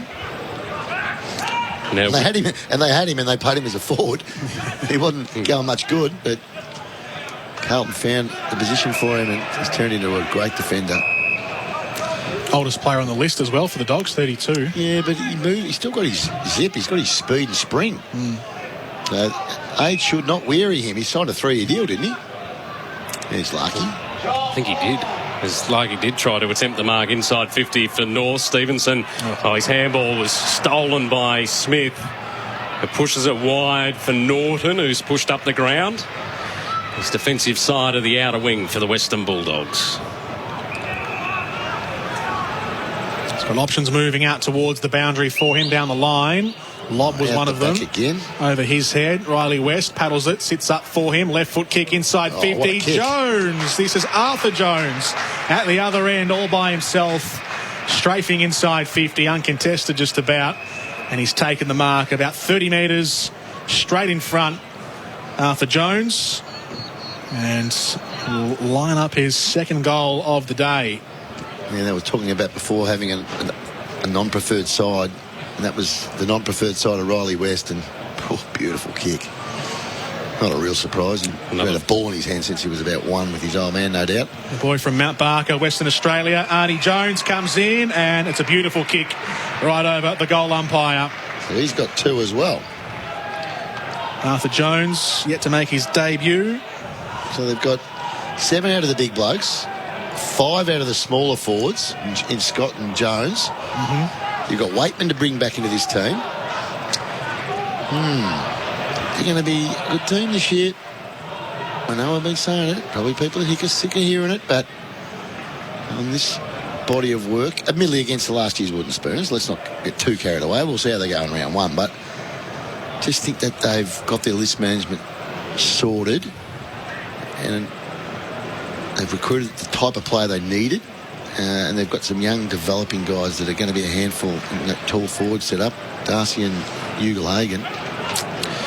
Melbourne against the Western Bulldogs, round 1, Saturday night. MCG or Marvel? MCG, and Marvel on the same day in the afternoon. North Melbourne against West Coast. I think that's the blockbuster I've got. Ball inside 50. At least you've got some notes from today's encounter. No, I got some notes from last year. Did the same game. As the Bulldogs go to the outer side, Dale to Liberatore. Dale wanted it back, but had Scott for company, who pushes the ball over the boundary line and out of play. It was one of their 2 wins last year. North Melbourne against West Coast. The other one came against Richmond in round 8. Yeah, that was extraordinary, that win. Yeah, the Richmond win was a beauty. Richmond just had a couple of those games where they just were way off. But nothing, you take nothing away from North. And the first game, you don't really count that. They played against West Coast reserves. Anthony Scott got it away there for the Bulldogs. Ugle-Hagan was disrupted in the path. Now goes back in after it. Good, Jamara. The second effort was superb. Hit up, Bob. Hit up, Trelaw to Bontempelli. Standing start from 45. Sails over the goal umpire's hat for goal number 2. Well, terrific goal, but I think when you're playing games like this and you're up by 10 goals, you got Rory Lobb, who, well, he got the hangdog look going at the moment because he didn't get used, and he should have got used. In fairness, Trelaw should have just hit him up, an easy one. Try and bring your mate into the game. In the end, he did try to do a bit too much, ended up handballing to Bond. It was a good goal anyway, but I think you sum up the situation. He had that much time, he could have just laced up 15-metre pass, he would have ran onto it, taken the mark, gone back and had a shot, feel good about myself. So he's, I think the coach will tell him that. I think he'll say, look, this is what we do as a team, and let's do a goal. Yeah, I get that, but would have been nice to have seen him hit that pass up then. Overcomplicated the situation at hand. Yeah, I think so. The score for Robot Building Supplies. Robot's got it. It's a 70-point margin, 19-8-1-22 to 8-4-52. Sherry in the ruck for North Melbourne. Swats it sideways, but it's Scott who picks it up for the Dogs. On to Trelaw, then Liberatore. Inside 50, a low, flat kick. Flew through the hands of Ugle-Hagan. Logue tracks it to the boundary line, pressured by Norton. And then a ricocheted handball by Perez, and out of play inside 50. Let's have a look at the inside 50 count, and the clearance count, I should say, as well as the inside 50 for the team. The teams. Thank you. I just want to... So the centre square's become a disaster. Inside 50s, 52 to 41 for the Dogs. What's the centre square clearances? I don't have that. Just overall clearances, 36 to 24. Yeah, Liberatore and Bontempelli and Trelaw now getting in on the act. But the centre square would be really lopsided. After North were pretty good in the first quarter there. It's been a procession getting it out of the middle since. Well, that's just the class and the experience. Yeah, it is. But you've got a one-on-one in the centre. You just need to get your set up right. Deep inside 50 for the Western Bulldogs again. Bontempelli battling hard. Phillips gets the clearing kick. Bounced awkwardly for Liam Jones. English there for support with Dale, who sends it back inside 50, and Ugle-Hagan on the lead. Jeez. Takes the mark. He's been terrific. Jamara, really good. He's everywhere. His work rate, he's just a kid the last 2 years, really. Didn't have a work rate, but gee, it looks like he's got himself nice and fit. And he is working hard. He's up the ground. He's putting himself aerially in the contest. He's on the ground getting after it. It's been an impressive game. I'm not sure exactly what his numbers are, Zip. Can you have a look at that when you get a chance? I can. As he's on the runway, Jamara Ugle-Hagan comes in. And goal umpire works to the left, and that's where he stays, just the minor score for the Dogs. So 71 points it is now on the Robot Building Supplies scoreboard. 2 goals, 11 touches. 5 marks, yeah, okay. 5 marks. Yeah, it's not a bad day's work for a big, tall forward on an afternoon. Well, they're getting plenty of supply, we know that, but still he's putting himself in good spots. It's on the outer flank here, broadcast side, right half forward, and it's been carried out over the boundary line. So a throw in right on the 50 in the front half of the Western Bulldogs, who lead 123-52. Another quarter which will go over the half-hour mark.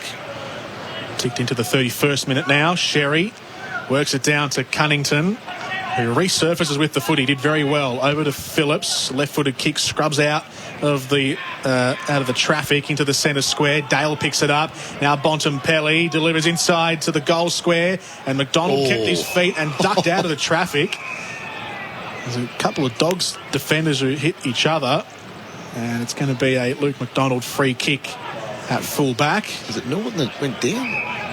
Someone got it was Jamara. Norton and Ugle-Hagan collected each other. Ugle-Hagan just picking himself up now, but looks okay as the third quarter comes to its conclusion, and the Dogs on the scoreboard well and truly in front now. 19-9, 123-84-52. Just the one goal in that quarter for North Melbourne, which was Nick Largy. So the Dogs well on their way to winning this one, but obviously results aren't all that matter in the practice matches. So we'll have a look at what the last quarter dishes up for us next here on AFL Nation from Icon Park. That quarter on AFL Nation was for Robot Building Supplies.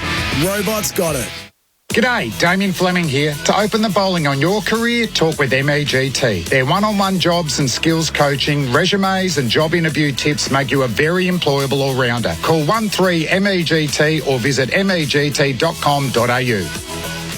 Get it right the first time with K-Rain Irrigation. K-Rain is the landscaper's choice when it comes to professional irrigation supplies, with a wide range to choose from and available at leading hardware stores. K-Rain, the landscaper's choice. Visit k-rain.com.au. At Elders, we're for finding your place in the world, whatever kind of place that may be.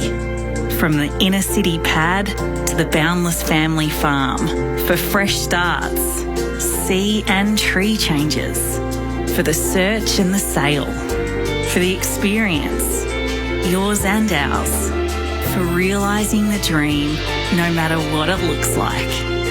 Elders, for real estate, for you. Hello, this is Bharat Sundaresan. If you're looking to build a new home but need to move in now, consider one of Henley's newly built completed homes. These homes have never been lived in, and Henley has new listings every week. With something to suit every budget in the best locations across Melbourne, enjoy fixed upfront pricing with premium inclusions. Plus, front landscaping, driveway and fencing all included. Keep your cash flow with only 5% deposit and the balance at settlement. Henley Completed Homes. Visit henley.com.au today. We're joined now by Brent Boomer Harvey for this week's Saturday Greyhound Preview, brought to you by the Watchdog app, with live free vision of every Victorian Greyhound race. Premier Racing is at the Meadows this weekend. Who do you like, Boomer? Well, we're delving into the nursery rhymes this Saturday night with a veteran greyhound who is about to reach his 100 race milestone, Hilltop Jack. Race number 99 for him this weekend could be a stroll up the hill for Jack. He has 4 group finals to his name, including a win in the Group 2 Launceston Cup. And why the nursery rhyme connection? His mother's name is Uphill Jill. That's right, Jack and Jill. Hilltop Jack will get his pail of water this Saturday night in race 7 to jump at 8:39pm. Good luck. Boomer Harvey's Premier Racing Special, Hilltop Jack. Saturday night at the Meadows. You can now watch every Victorian Greyhound race live and free by downloading the Watchdog app or follow Watchdog Racing on Twitter or Facebook. Please gamble responsibly. Thank you for voting Beaumont Tiles #1. You want great prices, range and awesome quality? Get that and 20% off floor tiles. Yes, 20% off our massive range of floor tiles when you choose Beaumont's. You're #1. Beaumont's. quick trip down the shop should be right. It was only one joint. Oh, you're kidding me. Here we go. Evening, driver. Have you done a drug test before? If you drive on drugs, expect license suspension and receive a large fine. A message from the TAC. Drive safely for everyone. Tyre Power Store-wide Super Sale gives you the power to save on a huge range of Kumho tyres. You can buy 3 and get 1 free on selected Kumho passenger car and SUV tyres. Tyre Power Store-wide Super Sale is now on. Visit tyrepower.com.au or call 13 21 91. G'day, Heath Shaw here, reminding you Australia's best fantasy footy game, KFC Supercoach AFL, is back for another huge season. And this year, there's going to be a lot of players out to win it. There's a whopping 50 grand up for grabs, plus plenty of weekly prizes. Are you up for the challenge? Play for free today at supercoach.com.au. T's and C's apply. New South Wales Auth number TP/01005.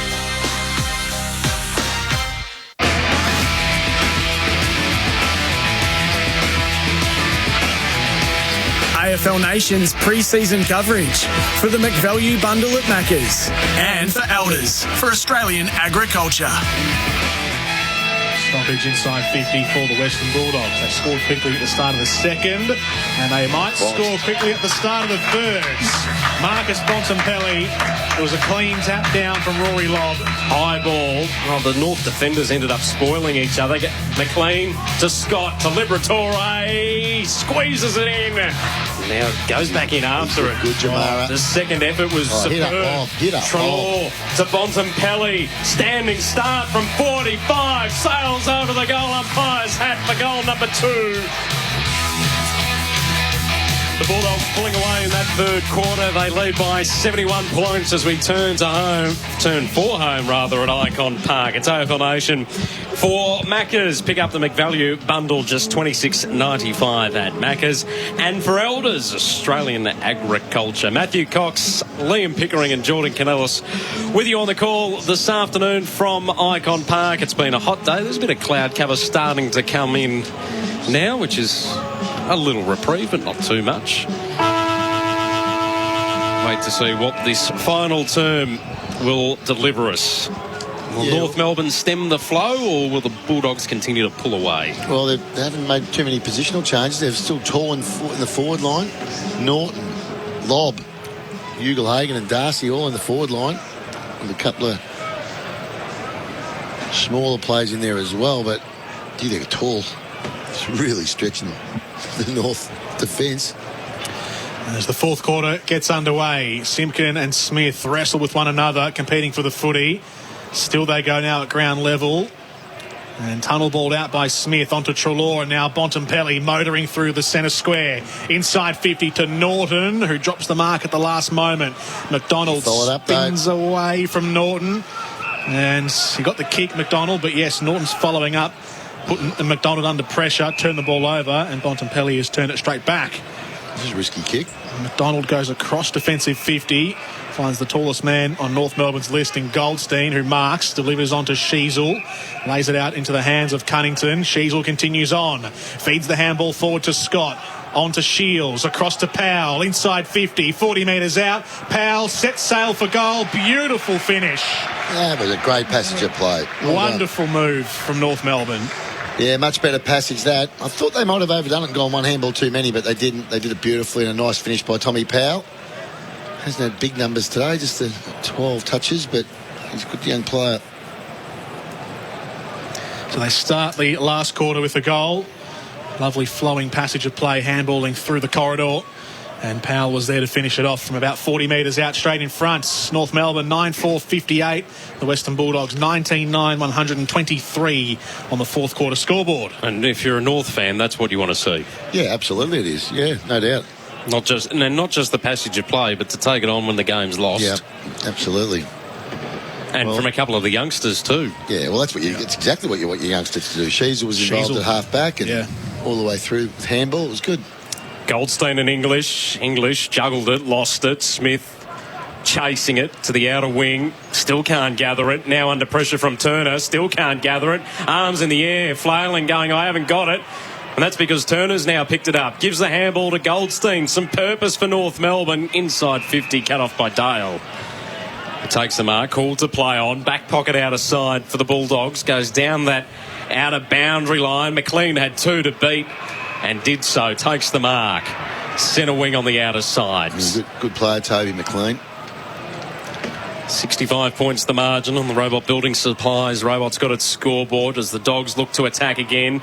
Darcy had 2 to beat. Ben Mackay given some room to take the intercept mark. It was a risky kick to Sheasel, but he takes it. He's been good, Sheasel, the only new draftee on the field across both teams. Playing across half-back now. Started the game up in the forward half. Pick number 3 from the most recent draft. Ball turned over by North Melbourne in midfield as they're coming out of defence. Fed forward to Darcy. Pokes the kick over the top to Ugle-Hagan, who was all by himself in the right forward pocket. Griffin Logue had let him go and entered the contest late. And Ugle-Hagan... He's had a good game. To set up goal number 3. Another good passage of play by the Dogs. Quick hands. They do a lot of work on it, these teams. Practicing getting them as soon as it hits your hand, get rid of it. Ugle-Hagan trots in a couple of steps. Left foot kick, no problem for Jamara Ugle-Hagan. Hits it from about 25 metres on an angle. Plenty of the goal face to Amats, and that's his 3rd. 3 goals, 1 for Jamara Ugle-Hagan. Joins Anthony Scott and Aaron Norton on 3 goals for the Western Bulldogs. Nick Larkey has the same figure for North Melbourne. The Dogs 29-129 to 9-4-58 North Melbourne. Little Libby just comes shuffling onto the ground. He's a real shuffler. He's a good player, though. It's almost the old man shuffle, isn't it? Yeah, he gets around the ground all right, though. He's had a terrific game. One of their most important players, particularly when it comes to getting the ball in the middle. 4 minutes into the final term here on AFL Nation for the McValue bundle at Macca's and for Elders, for Australian Agriculture. Practice match weekend, as the umpire will recall the bounce. So I was saying, hang on a minute, I got a good piece of that. Certainly hasn't been the worst bounce for the afternoon. No, it has not. Thrown into the air. English, the tap. Into the path, though, of Simpkin, who tried to feed it to Sheasel going the other way. Toe pokes the kick to the outside. Bergman, the first time we see him this afternoon involved in this passage of play. The tackle is applied on him. Feeds the ball out momentarily. Smith pushing the back. A free kick will go the way of North Melbourne. Just as Baker was about to take off, thinking he had the advantage. So Bergman with the free kick. Almost centre wing broadcast side. Elects to go into the middle for Sheasel. Played a much more defensive role this week compared to the forward antics against Richmond last week in the match simulation. Bruce with the fist inside defensive 50 for the Dogs. Goldstein running through with pace. Fed it to Cunnington. Tries to get it to Simpkin. Sells a bit of candy from just inside 50. Launches it to the goal face. Bruce fists it over through a minor score. So 29-129 to 9-5-59 on the Robot Building Supplies scoreboard.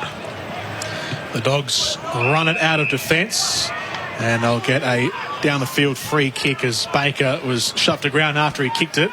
Lob on the wing, sits it up for Norton, who was outnumbered 2-1. Mackay front position, flicked it away. Bonner mopped it up, back to Mackay via hands. And now on the near side, Davies-Uniacke works it over to Bergman.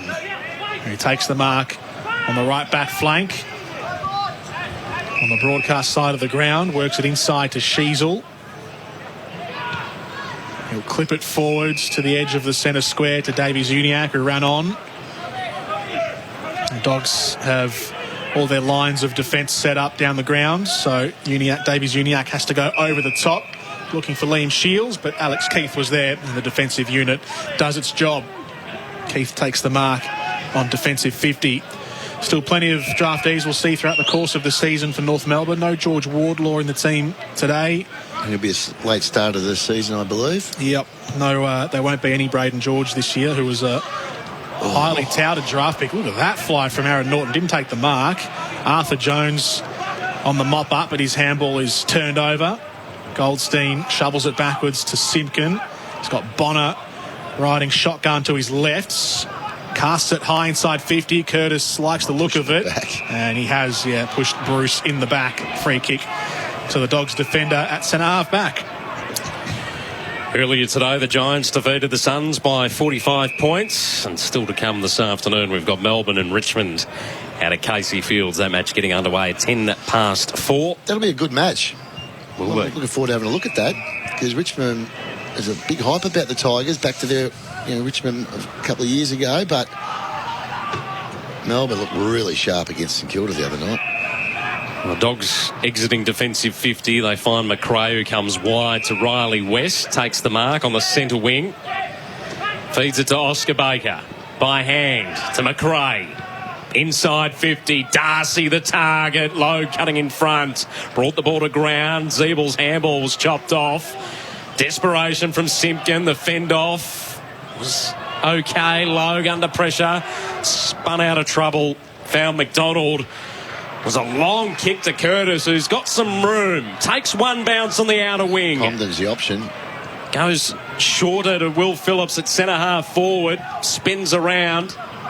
Goes towards Stevenson in a one-on-one with Riley West. It comes to ground. Stevenson collects. Spins around. Gets the belly of the ball. And it'll go out on the full. Free kick to the Bulldogs in the back pocket on the broadcast side. 70-point lead to the Dogs on the Robot Building Supplies. Robot's got its scoreboard. It's a big year for Jaden Stevenson. Really big year for him. He lost that position last year of being the small forward. Paul Curtis took over in that role. We'll see Curtis Taylor as well in a similar position. He was moved into... I don't know, not in the team. No Aiden Core, no Curtis Taylor, Darcy Tuckett, Daniel Howe for North Melbourne. There's a couple of names not in the squad today. Tucker will help him. Yeah, he will. Who were the other one? Taylor will help. Who else? Howe, Aaron Hall. Will help. And then obviously Taron Thomas as well. Jordan Russell told us in the pre-show that Hall, Core, and I think Taylor was the third that will be playing in the reserves match today. I think it's some time. He's out there now. Aiden Core? Yeah. Oh. Didn't I see him before? I haven't seen him. I haven't seen him. Pretty sure I saw him, but maybe I didn't. I could be wrong, but the bloke standing on the mark looks a bit like him. Maybe I'm wrong. Who knows? That's Bonner. Oh, that's who I meant, sorry. Bonner, that's who I was looking at. Aiden Core, yes. Different bloke. Completely different bloke. Aiden. Okay. I've got these are prescription sunnies I'm wearing too. No, I just got the two Aidens mixed up. Here's Bailey Smith from outside 50. No, what, you think it's so funny, Coxie? Goes long to the goal line, and it's been rushed through for a behind, tip through.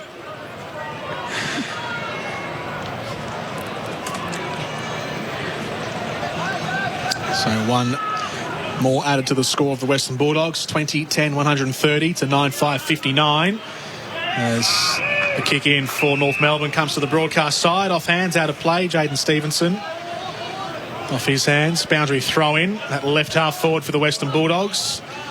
Stevenson playing up in the front half. He was used as a half-back flanker to the end of last season. The next game is at Casey, right? Yes. Casey Fields. It's actually not a bad day to pump. It usually gets a bit windy out there, as Andy Maher would say, but might be all right to see this Melbourne-Richmond game. Looking forward to that. Oh, good work by Big Ben Mackay. Look at him go. Taking three bounces now along that outer wing. Goes in the direction of Curtis, who takes the mark just inside the line.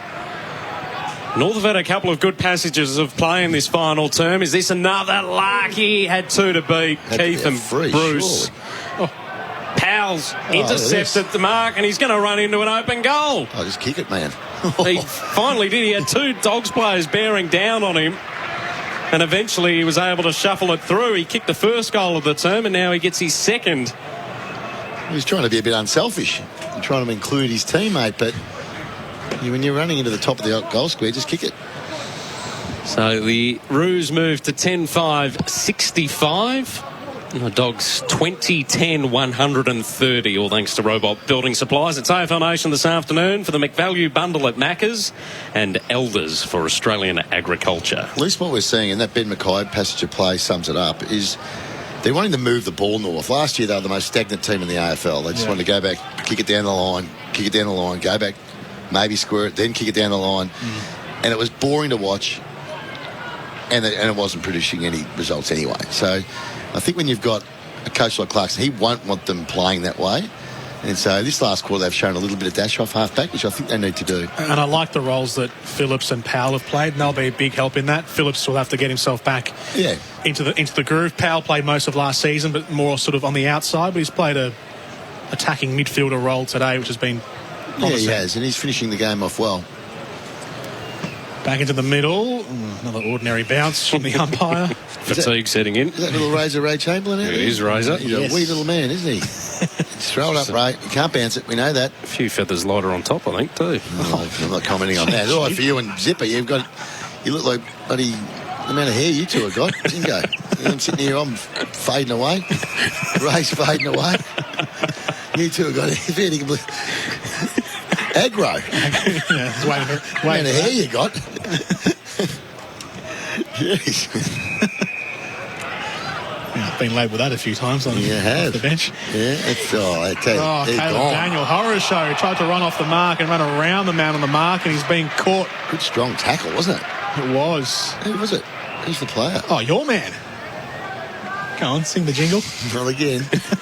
I'll give you one of them a day.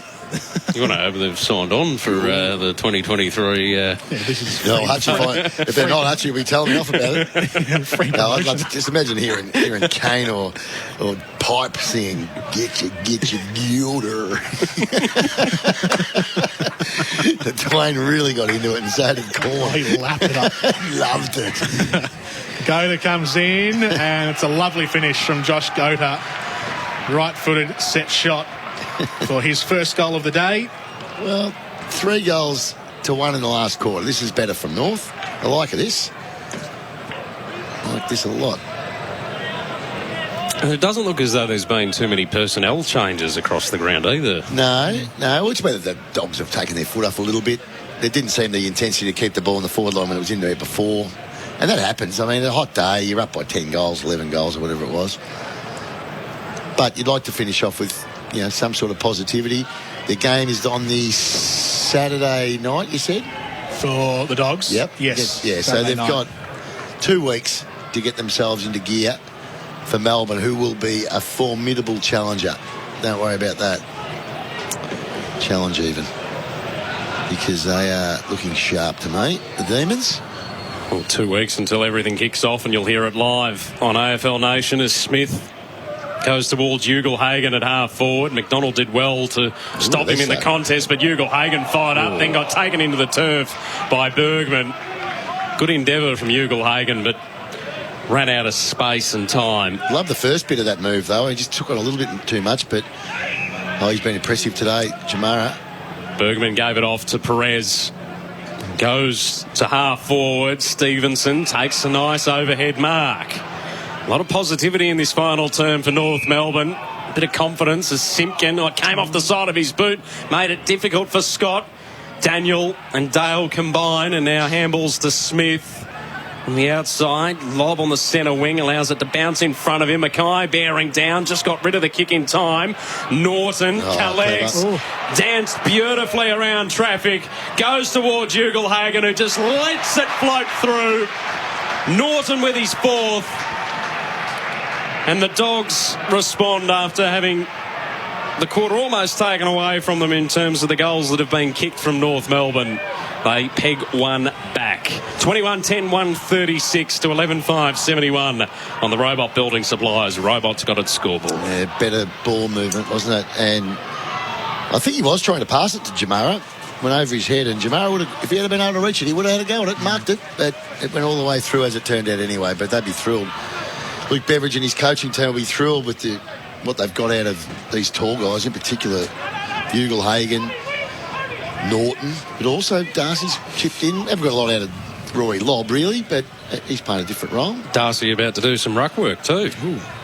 Probably wasn't great. Was that Bonner against Norton on that outer side? Probably wasn't great oppositional awareness because Norton's the left footer. Who was the other one that was not playing? I said it was. Definitely not Core. It's not Core. No, I don't think it's Core. I think we've just established that.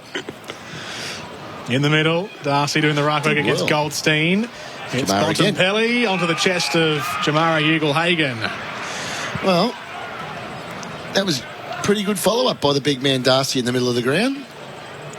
Jumped a bit early, but then he's got good, clean hands. And as I said, keep saying, this guy's been impressive, Jamara. He gets in good spots. He's working. His work rate's there. That's why he's getting these opportunities.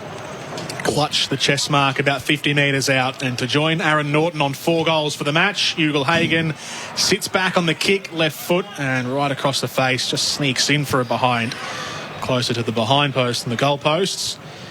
3 goals, 2 for Jamara Ugle-Hagan, his personal tally today. And the Dogs 21-11, 137 to North Melbourne 11-5, 71. Zeeble kicked it into Sheasel, who gave it back to Zeeble on the run. They go to the outer wing. Stevenson allows it to bounce, gathers, looks around, assesses his options. Scott in a contest with Williams, pushes it to ground. Jones and Cunnington combining. Bontempelli under pressure from Simpkin, who's able to extract it. Feeds it to Powell. He steadies into the pocket for the Roos. They've got multiple options. Stevenson takes the mark. Quite a collision with Keith for the second time today. A couple of things to like about that. Powell's composure was the right option, and the work rate of Stevenson. He was the one on the centre wing that got the ball on the left foot. So he wasn't working that hard last year, and he's certainly showing something since he's come on. He's normally a good finisher. Normally. In the pocket, goes the snap, and does finish beautifully. Jaden Stevenson with his first goal of the afternoon. And on the Robot Building Supplies scoreboard, North Melbourne move to 12-5, 77. The Western Bulldogs 21-11, 137.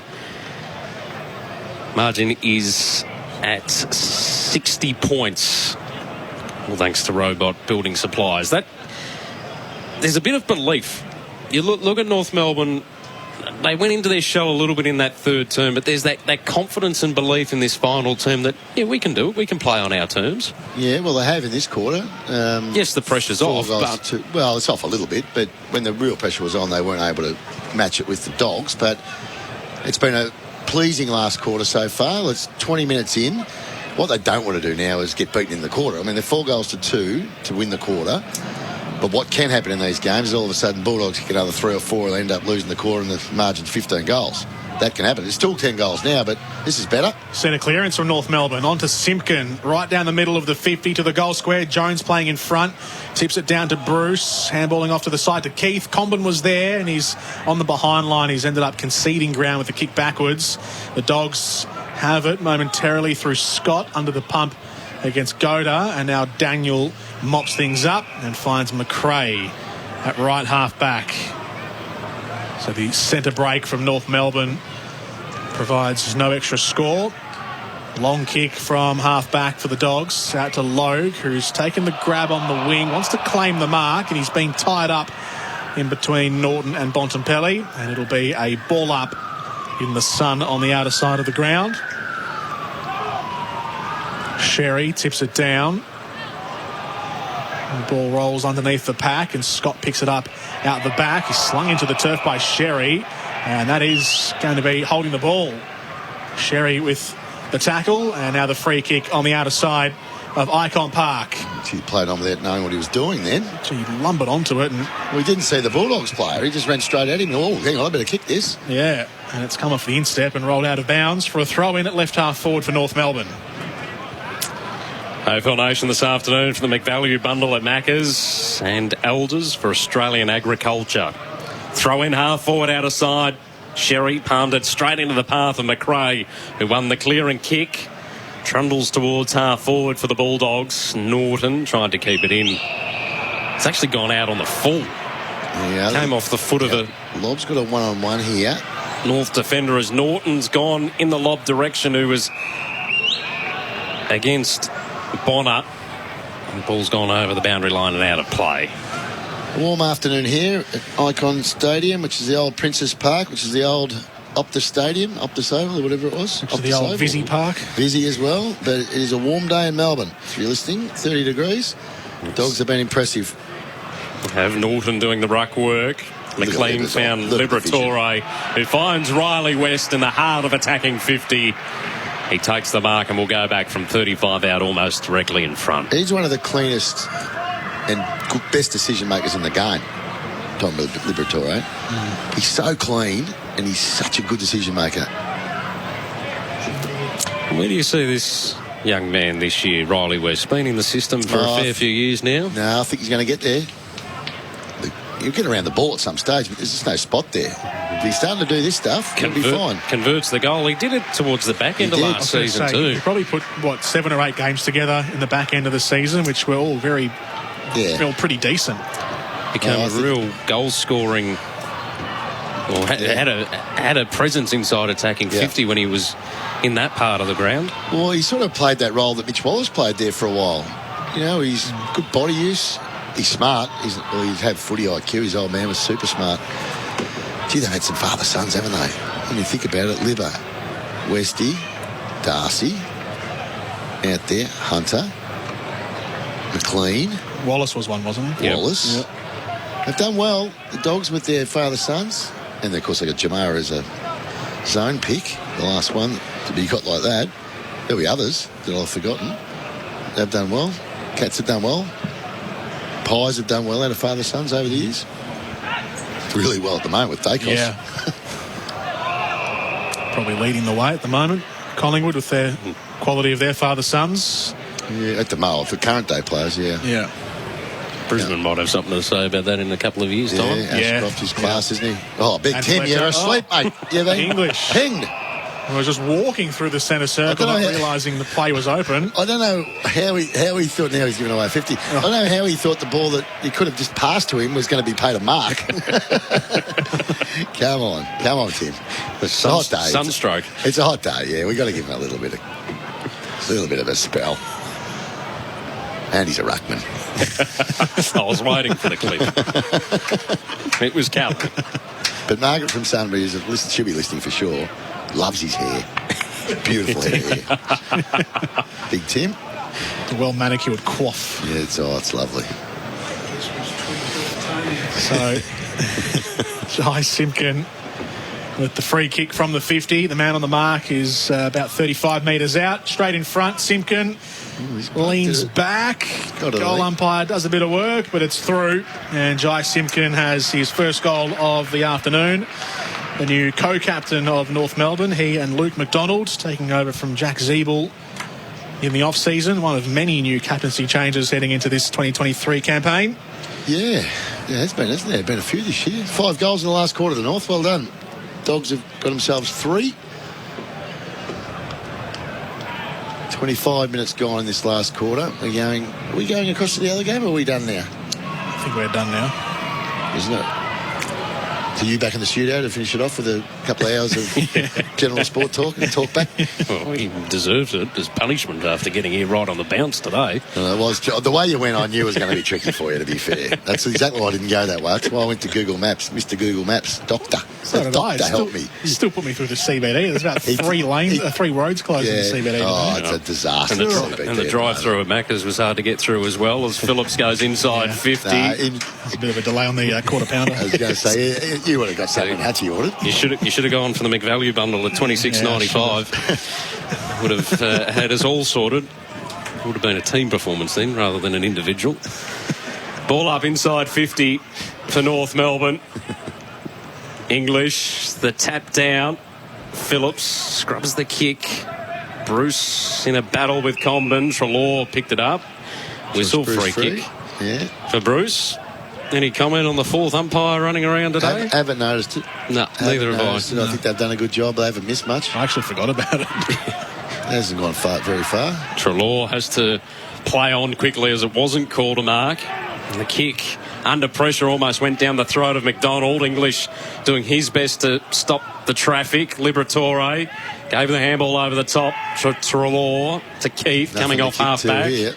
Just bombs it high in the air. Logue sitting underneath it. Darcy came late with the fist. Did well. Pushes it to ground. Boundary line. Beats all comers. It's just a good contest from young Darcy. That's all you need to do.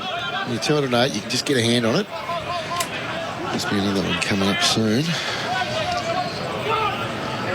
race, that is. I missed it. To race 7 at Randwick. Missed another one. Jeez, hopeless. Didn't miss a winner, though. These are Group 1s, aren't they, Pickers? Get on the ball. Coming up. Don't have to go with the 18 in the tips. Pretty sure I had the 3. Yep, I did. No good. Comben linking up with Phillips. Powell spins away from the Williams tackle, drops it onto the boot. Toe pokes inside 50. Stevenson sees off Bruce, delivers to Curtis, and he went up one-handed, Curtis, and brought it down out of play. It'll be a boundary throw-in, right forward pocket for North Melbourne. Some of the leading possession winners today. Liberatores had 32, Bailey Smith 30, Jai Simpkin 30 for North, McRae, of course, another 30. Bailey Dales had 29, Trelaw 27. Bonts had 27. All thrown in, inside 50 for North. Got Liberatores there, another touch for him. Over to Baker. Flings it backwards via hand to McRae, who goes back to Baker, who ran on another 5 or so metres. Takes the mark at left half back, a few steps in from the boundary line. Rolls around onto the right boot. And Sheasels had 20 touches today. This is a pretty good effort. Hangs up in the air through the hands of Bontempelli and out into the interchange benches. Sheasel's been good. Yeah, he's played a bit of a different role. He's been behind the ball a bit. Looks comfortable, good decision maker. Things will obviously ramp up once we get into the season proper. He's going to be a forward. At the AFL level. That plays a bit in the midfield, I reckon. I don't think he'll be a defender. But it'll be Clarkson teaching him, no doubt. Just try this spot. Have a look at you down there. Have a look at you down here. Coming up on 29 minutes elapsed in this last quarter. And the Dogs get the clearance on the wing. Trelaw feeds it on. Left-footed kick from Scott. Sits it up to Ugle-Hagan, who's coming in from behind. Darcy wants to claim the mark here, the front position. Umpire didn't give it to him. Play goes on, ball spills free. Ugle-Hagan pounced onto the loose footy, and then he was gang tackled. McDonald onto Perez, who clears the area, and Comben flies up. He's been there and thereabout in the marking battles, and that's his best of the day. Takes a good clunk. Powell goes underground to Cunnington. Right foot kick inside 50 to Stevenson. First bite, second, holds it. Takes the mark, 45-degree angle. He's shown a bit, hasn't he, Stevenson, this last quarter and a bit? He's actually been really working hard. That's why he's finding space. But, you know, you're going to finish this game off thinking, oh, well, we've done the last quarter. That's a start. Just had a couple of issues in the second and third quarters. For 2 goals in the last quarter, Jaden Stevenson starts it right, lets it work back with the breeze and worked it too far. Went all the way across the goal face. It started at the right goalpost and ended up over the left behind line. 1 goal, 1 for the day for Jaden Stevenson. So the Dogs working quickly back into play. Williams takes the mark and the only shade on the ground. It is the only shade. Well, except for the other side where the shade is. It is. With under the light tower. And the Dogs come to this side of the ground as Scott now takes the mark. Defensive side of the broadcast wing. Well, they've got Tamara by himself in the forward line. You can get it to him. And that's exactly the direction he goes. The kick not the greatest. It finds Ben Mackay, who was about 10 metres in front of where Jamara was. Feeds the handball off to Gota. Searching for Logue. Scott's down behind play for the Dogs. McDonald to Logue. He's cramping, I think. Was unsure which direction really to go. Now finds Powell, centre wing, broadcast side. Goes to Curtis. Almost at centre half forward. Wheels around on the left. Inside 50. Searching for Comben. He takes the chest mark. Much better. We talked before, he had 1 possession, I think, in the first 3 quarters, but he's shown something in the last quarter. A couple of nice marks. And his work rate's picked up a bit. I think he was working too hard in the first sort of 2 and a bit quarters. Anyway, I know they've got high hopes on this young fella. Certainly do. I know they've played a game of footy today. There's a lot of boys cramping out there, as you'd expect. Well, we're at 31 and a half as the siren sounds. Comben comes in. The song's playing as he puts the kick on the way, which has hit the post. Yeah. Yeah, could you protest that from a North Melbourne perspective? No, you cannot. That's life. Final score here at Icon Park, 22-11, 143 to 13-6, 84. The final score on the Robot Building Supplies. Robots got it scoreboard. We're almost out of time here at Icon Park, so a quick final thought from you, Pickers. Well, very impressive dogs. The North tried hard. They finished the game off well. Good last quarter, but there was a class gap is a huge one, and it's a team that's going to be somewhere around the top 4 in my view. There's a team that's going to be somewhere around the bottom 4, so you get those results. It's a hot day. It was a good game of footy to be involved in from a broadcast perspective, and the Bulldogs forward line worked really well. It looked good. These tall boys they've got there, their midfield led by Liberatore and the likes, the Bontempelli and Treloar, and these guys were all very good.